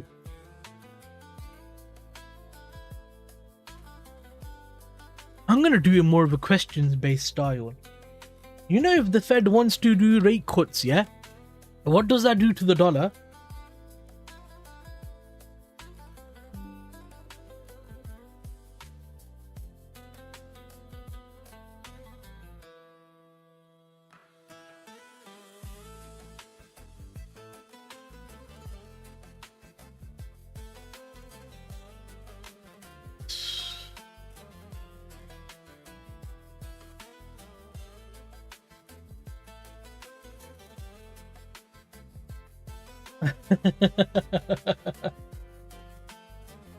We pray for your internet, Zambizi, or Neville. We pray for your internet, Neville.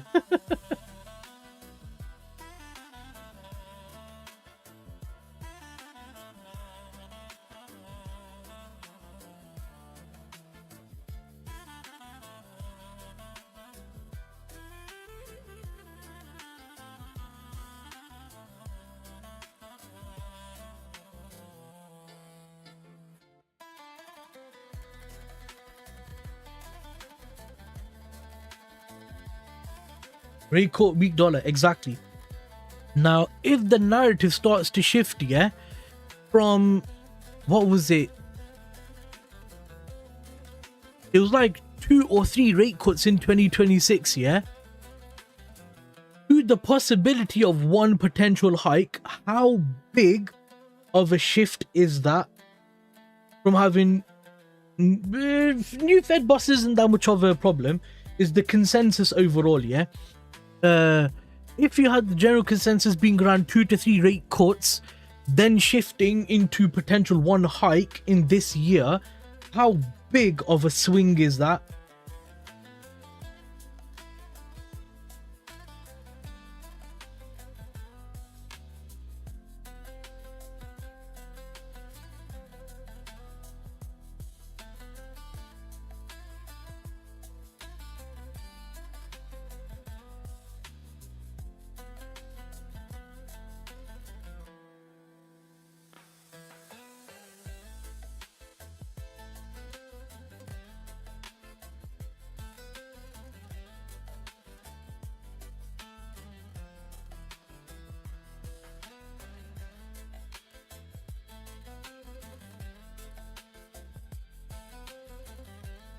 I did say to you I wanted gold and silver to come down, bro. It is. Gold's down 2%, silver's down 6.5%.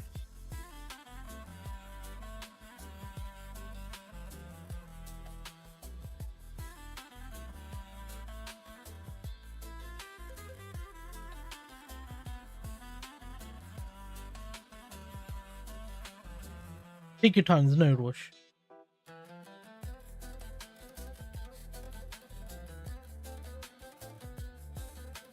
There you go. So we tagged into the invalid zone on here. I think there's an M5 zone, wasn't it? Yeah, we tagged into an M5 zone on there. Pardon? Okay, so I was saying that if the Fed went from 2 to 3 potential rate hikes, cuts in the 1 year, to then shift into a potential of 1 rate hike, how big of a swing is going from 2 to 3 rate cuts to 1 rate hike? How big of a swing is that?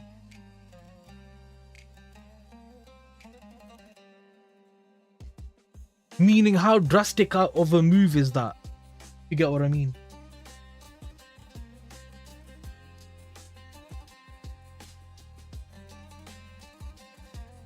Would have been tagged break even now on UJ. So it would have been 38 minutes for break even. Moderate. No, it's quite a big move. It's quite a big move, because normally they have slow creeps, yeah, and stuff like that. Now, do you know? Okay, so for for the Fed, yeah, to say at the start of 2026, yeah, we're looking at around 2 to 3 cuts this year, to then say halfway through the year, actually we're gonna do a hold. And then say, actually, 2027, we might actually do rate hikes. That's a big shift from the Fed stance point. Why? Because they said we're going to keep an eye on inflation, keep an eye on inflation. We don't know what the impact of the tariff is. We don't know what the impact of the war is, yeah? Now we've seen CPI come out hot. CPI come out extortionately high, yeah? And then all of these things combined are now shifting the narrative. I think AUD Australian, I think the RBZ Royal Bank of RBA Royal Bank of Australia, I think they did a hike, if memory serves correct. Now, to slow inflation down, yeah, when it's going out of control, you have to make it go so high it stalls the economy to bring prices back down again. Now, the American PPI year on year went from like 5% to 6% or something. 1 full percent rise in inflation, yeah, which basically means CPI is coming out hot, PPI is coming out hot. We know the cost of oil, exactly, yeah, we know oil prices are still relatively high. We have still not seen the end of the war. All these things fundamentally, geopolitically, are supporting the need for dollar. Now, dollar is an asset. During war times, it does really well, and we can see that in the DXY. Yeah, when did the war start? April. Yeah. When did the war start? Let's look at oil.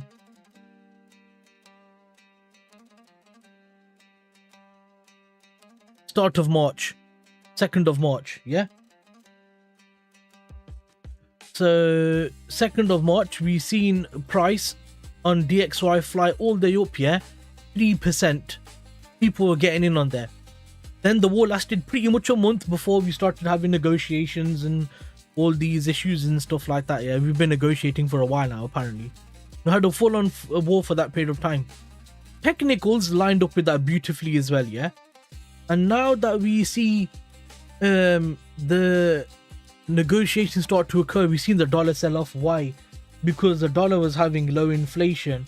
It wasn't that high.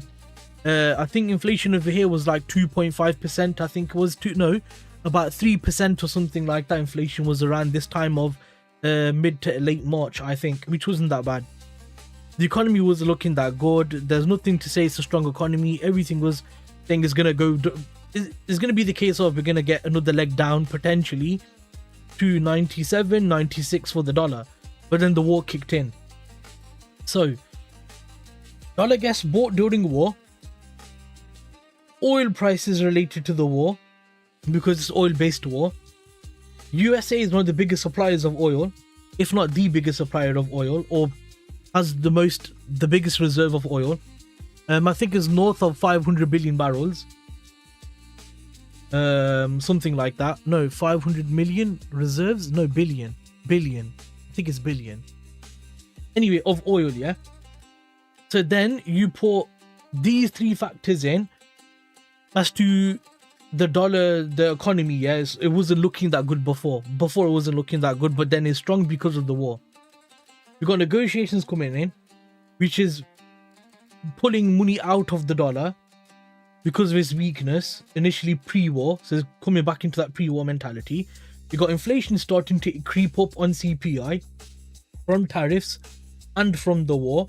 I'd say this inflation we're seeing now is mainly from the tariffs occurring and slight bit entry of the rapid increase of the fuel shortage supply. So I'd say mainly is tariffs and a bit of a fuel shortage starting to trickle in. We're starting to see that. So CPI going high. So 1, CPI going high. 2, war coming to negotiations, meaning you don't need to buy a dollar anymore. 3, PPI coming extortionately high. These three things are telling me that the dollar is going to go higher. The Fed then shifts from, we're going to have 2 to 3 rate cuts. They said we might be neutral. Then they goes, oh yeah, 2027 might have a rate hike. That is literally, like if you put on the Fed chart, that's like, we're going to do 2 rate cuts. We're going to do 3 rate cuts. Actually, wait a second, we're going to hold. Actually, we're gonna do a hike. That's like that. That's like that of a move. We're like, yeah, we're gonna do cuts. That's fine. We're gonna do cuts. Actually, no, we're not. We're gonna hold. We're gonna do a hike. That's basically what's going on there within the Fed. So that's a big shift of narrative, yeah. And now having a rate hike with high inflation is really supporting the dollar. That's just fundamentally, yeah, and geopolitically, just that side of it. Now you look at technicals. We had a solid support level between 97.9 to 97.5. Solid support level, yeah.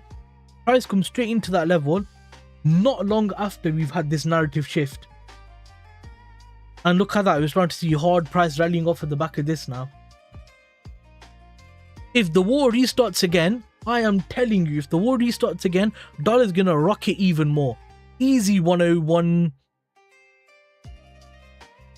We should break out at this level at 100.4. We should break out that comfortably.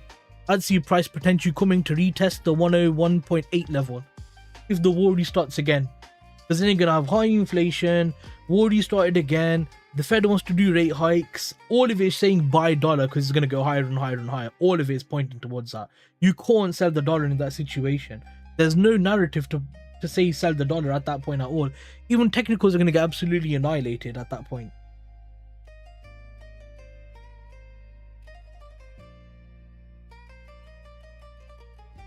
So that's why I think it is not a good idea to be buying gold and silver. Does that make sense, Mwangi? I know it's a bit long-winded, sorry about that. I was having a few brain farts along the way, but it's a bit long-winded, but I hope you get what the narrative is I'm trying to say in it.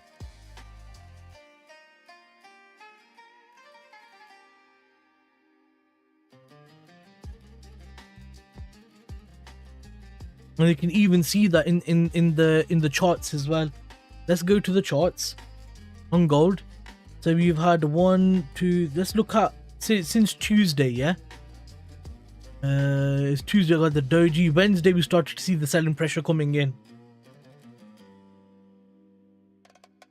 Now Monday, Tuesday did a big doji there pretty much, and then we fell off from there. Just lining up well with the DXY strength coming in and the whole narrative and stuff like that. Oh, that's silver. Yeah, gold's better. There you go. Gold is much better. So Monday we had a bearish day on gold. On DXY, so we had a bullish day on gold. And then Tuesday, Wednesday, Thursday, Friday, black, black, black, black, black. Whereas silver did have more volume because it's a more volatile asset, had more upside potential, so it benefited from Monday, Tuesday's move, even a bit on Wednesday, but then it fell straight hard, following or chasing after gold's drop.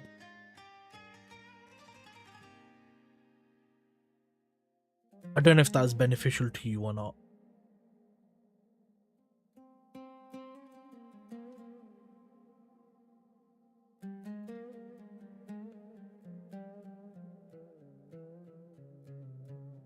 I kind of want a long GJ.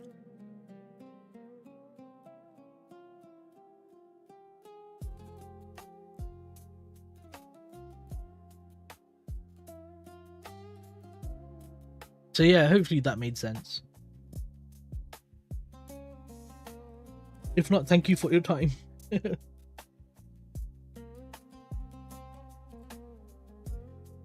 Very gold in 4? What?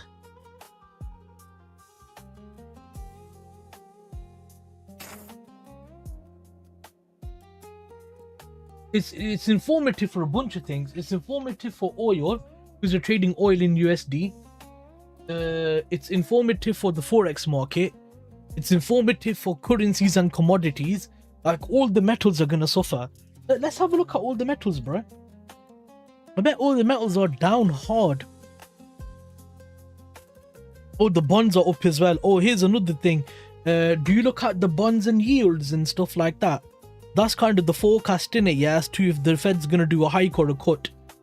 The lower it is, the more likely they can do a cut. The higher it is, the more likely they have to basically do a hike, is the general consensus using bonds. And we can see right here, the 2-year yields up 1.3%. 10-year yield bonds up 1.3%. That's telling me the Fed can't really do a cut cycle because the cost of the bonds are too high, meaning who's going to buy the dollar at a lower rate? You're not going to get much return on it. VIX is up 8% almost, 7.5%. Indices are down, which makes sense because yields going up, rate hikes going up is a negative for the indices. How are we seeing that here? VIX is up 7.5%. S&P down 0.85%. Nasdaq down 1.3%. US 30 down 0.5%. That's British gas, like UK gas prices. Up 3.3%.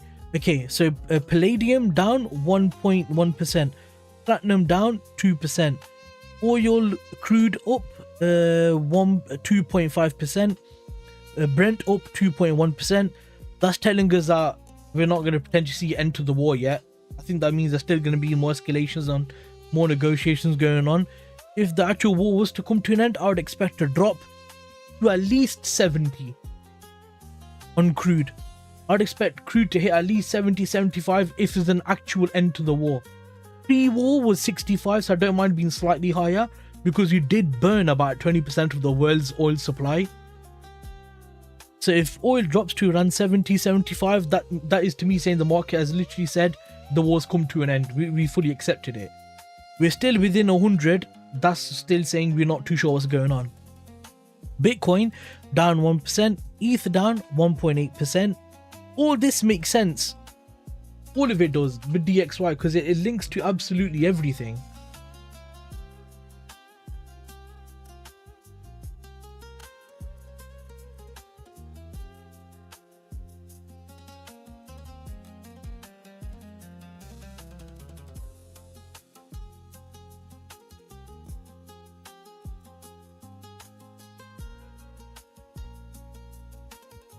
With that being said, I'm just going to go on the daily time frame and just have a look at eurusd really quick.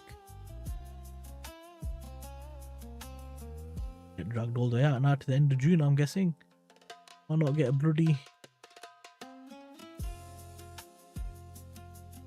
What's it going to do? Oh yeah, Euro GBP.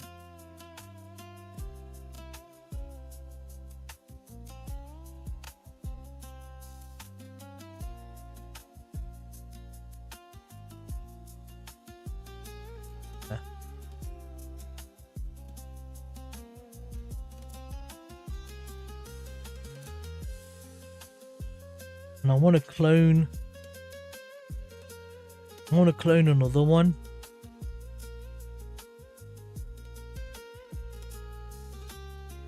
There, clone it. And then I want to put that down here on Euro GBP. There.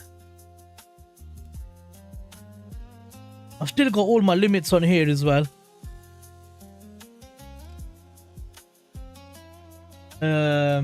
Like not limit alerts and stuff for silver to drop down. So anyway, because of all the things I basically said to you, I'm waiting for price to drop down into those levels, yeah, because I'm expecting dollar strength and stuff like that. That whole, you know, narrative is looking quite bullish. I want to see price come all the way down on gold and silver. Realistically, on gold, for longs, if I'm gonna look for longs, because the narrative could change even more.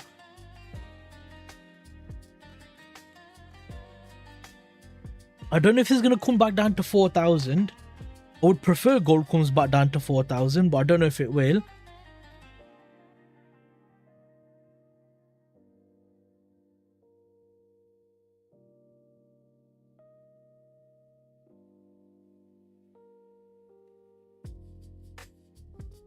I'd say around this region looks good to me.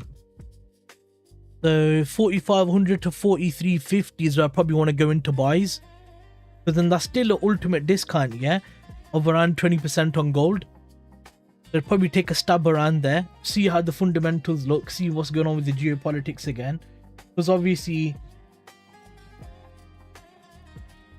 if all the war stuff continues, gold is still a really bad trade for longs. It's still a bad trade for longs if the war continues. So this is going based off of the war coming to an end. And then we see strength in the dollar. So hoping that it comes down to this level. And then swinging it back to the highs again in the hopes that that narrative shifts quite quickly when the war does come to an end. The oil prices do come back down again. So the stance that they have on the freight hike is reversed quite quickly. Because it's done because of the oil prices going high and the tariff war stuff. I think if the war comes to an end, and we see prices drop down rapidly again, and UAE is left OPEC, they're talking about pumping out more oil. If they pump out more oil, it'll decrease the inflation quickly depending how fast they're able to release it. So this is getting quite advanced now, because you have to look at why UAE left OPEC. UAE left OPEC because they don't want to be restrained as to how much oil they can produce. If they do start producing loads of oil, it's gonna have this gets really geopolitical, man. Do you guys understand the narrative? Do you guys understand the problems that UAE has with Saudi or not? Obviously, as a Muslim, I know, but I don't know if you guys know, but there's a huge problem with Saudi and UAE. Do you guys understand anything about that or not? Because this is a really deep dive into it, and I don't think many people understand this narrative unless they're geopolitically aware as to what's going on between UAE and Saudi, because they've never really got along. And this is very political. 44.70, yeah? 70. Yeah, it's within that level. It's within that level, so it makes sense. Matara is a key area.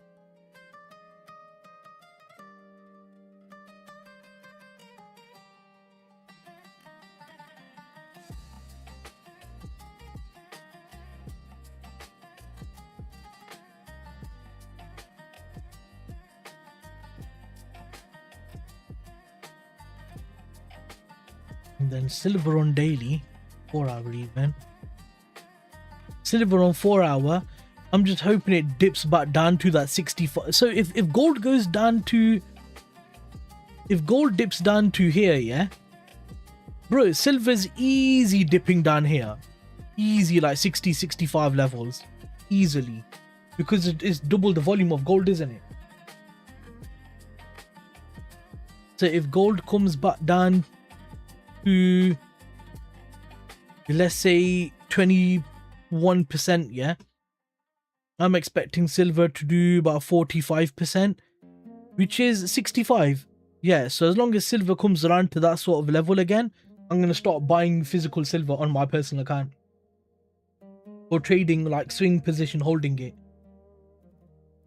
And then copper. Oh, copper as well. Oh my god, copper. I've heard stuff about copper too. Ah, shit. What's the ticker for copper?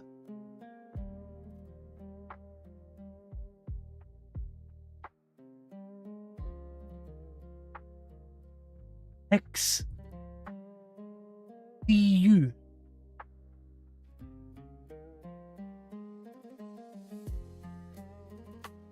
XCU. Let's see if I see. Oh no, they don't.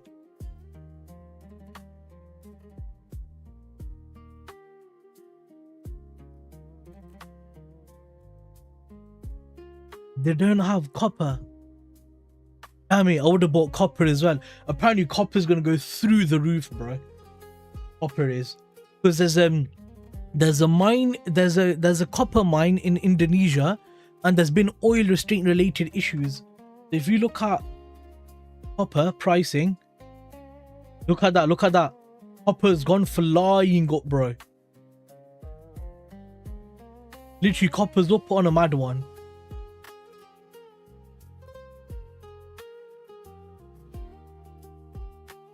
Literally, copper's up on a mad one. From this low, it's up 50%. From this low, it's up 27%. From this low, it's up 15%. So if you can get copper, bro, copper's not a bad shout, but you need to keep an eye on the Indonesia mine, because they're like the world's second biggest copper supplier, and use copper for so much stuff, bro. Wi-Fi, like fibering, underground wiring and stuff like that. All of that stuff is all copper and stuff for most countries and stuff like that.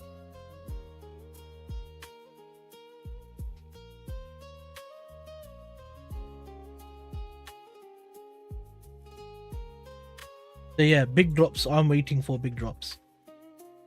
Okay, so you would have got tagged on this trade, would have had a break even, would have tagged your break even, then it would have flown off. Very unfortunate, I guess.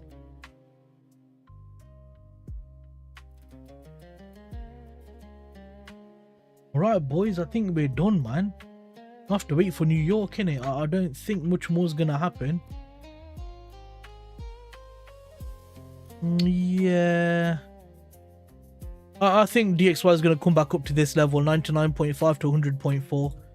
I want to kind of be on the bullish side of the on the dollar at the moment.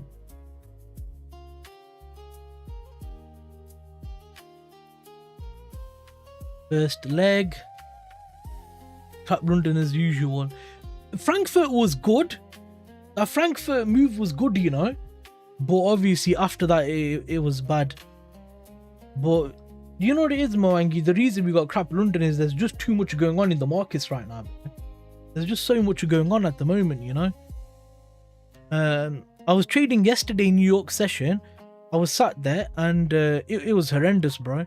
Look at, like, I was just sat there looking at price action on M15 like, what the fuck is this? What's that? That was horrendous. And then I think, yeah, that happened as well. Couldn't do nothing with that. Literally could not do anything with that. I was looking for shorts as well, bro. Literally, oh my god, yesterday in New York session, yeah, when we had that big breakout here, I was looking for shorts and then boom, they did another intervention. I was like, you gotta be kidding me. And then I knew what happened. Marcus, when you get big news like this, 80 pip swings in a minute or two, volume's dead. Volume's absolutely dead, so I didn't bother trading then. So that was annoying.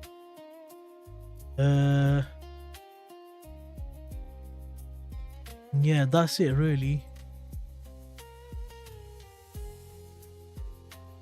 I'm tempted to go long, man. First leg, second leg. Oh shit, broke structure. It's too late. It's already given the entry and everything. Damn it. It's already 2.5, 3.5, 4. Also, the spreads on GJ have become really bad, yeah, because before all this war stuff, the spreads on GJ were between like 0.4 to 0.56 pips. Now they're like 0.8 to 1.2. I also think that's because of the excessive volume in the market. I think, I don't know, because I remember it didn't used to be this high. It was like between 0.4 and 0.6.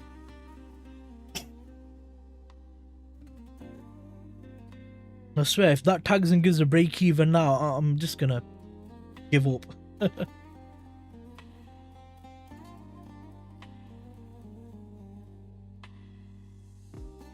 Look at, are you fucking kidding me, la? So yeah, even New York's a bit difficult at the moment, Wangi, bro. Like, I've been looking, it's not been that good. Very unfortunate, bro.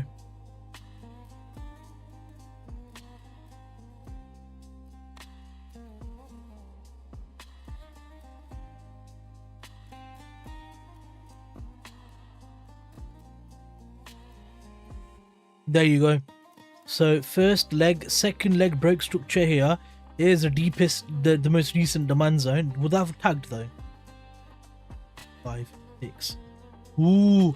So the only tag if the spreads was 0.5. If the spreads were 0.5, it would have tagged. If it was anything more than that, I would have missed it. And then you would have had break even in literally 1-2 minutes. And it's still within my time window, within 10 o'clock. So it's valid, but missed it by a couple of minutes. I don't care. I'm mentally exhausted from trading at the moment.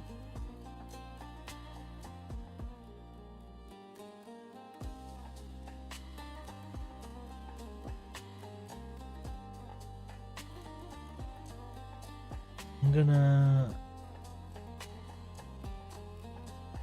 probably just do that to Asia high, just in case you do get a bit of a move in New York session. We shouldn't, but just in case. I'm off saying tiresome it can be. Yeah, man, like I think it's like the focus in it is just staying so locked in, bro. It just mentally cooks you over time. especially like, and then like if you get the analysis right but then you get swerved, all these other things, it can test your patience. Thank God I'm super patient, yeah, but I know why people do get tired and stuff. And then even switching narratives, like I wanted to sell initially, then I wanted to buy, then I wanted to sell. I got swerved on the buy, got swerved on the sell, got swerved on the buy again. No, got swerved on the sell, got swerved on the buy, then got swerved on the sell again. USD JPY missed the buy by a couple of minutes because I wasn't paying attention, which is annoying. GU didn't give no, nothing there. GJ just missed a buy. So I'm done. I'm mentally done, bro. I'm clocked out. Ching ching, home time. Let's go.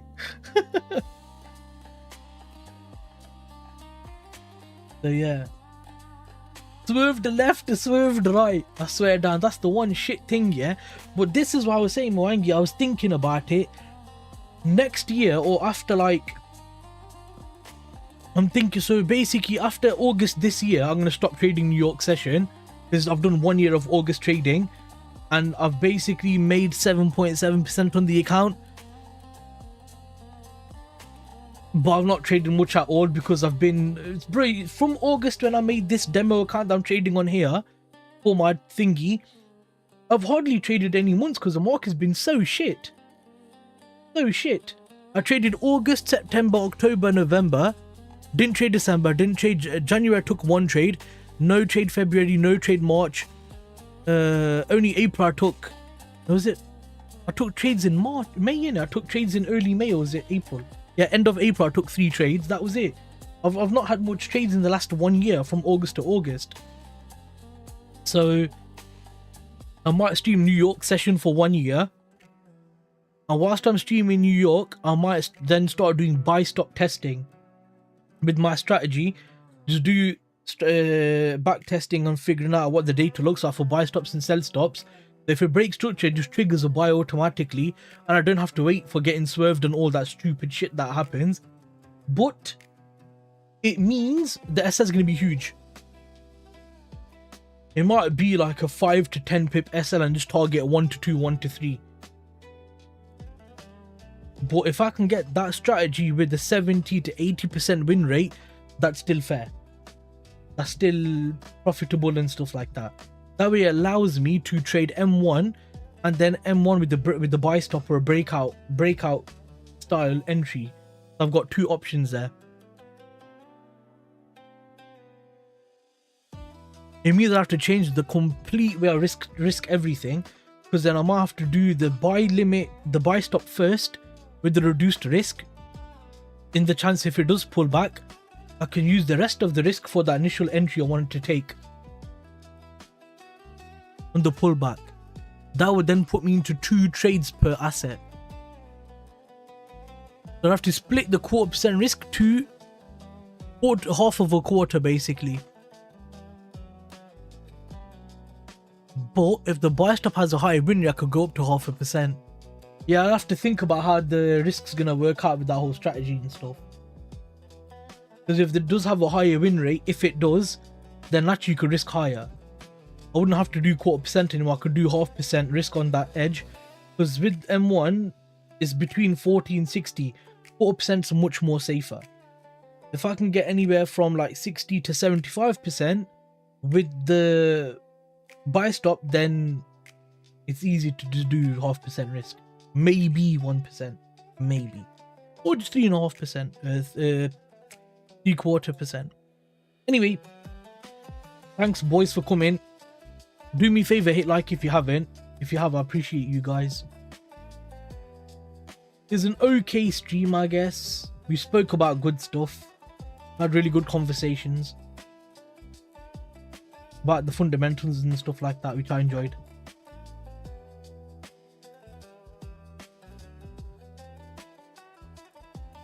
Right then. Peace out, boys. Bye.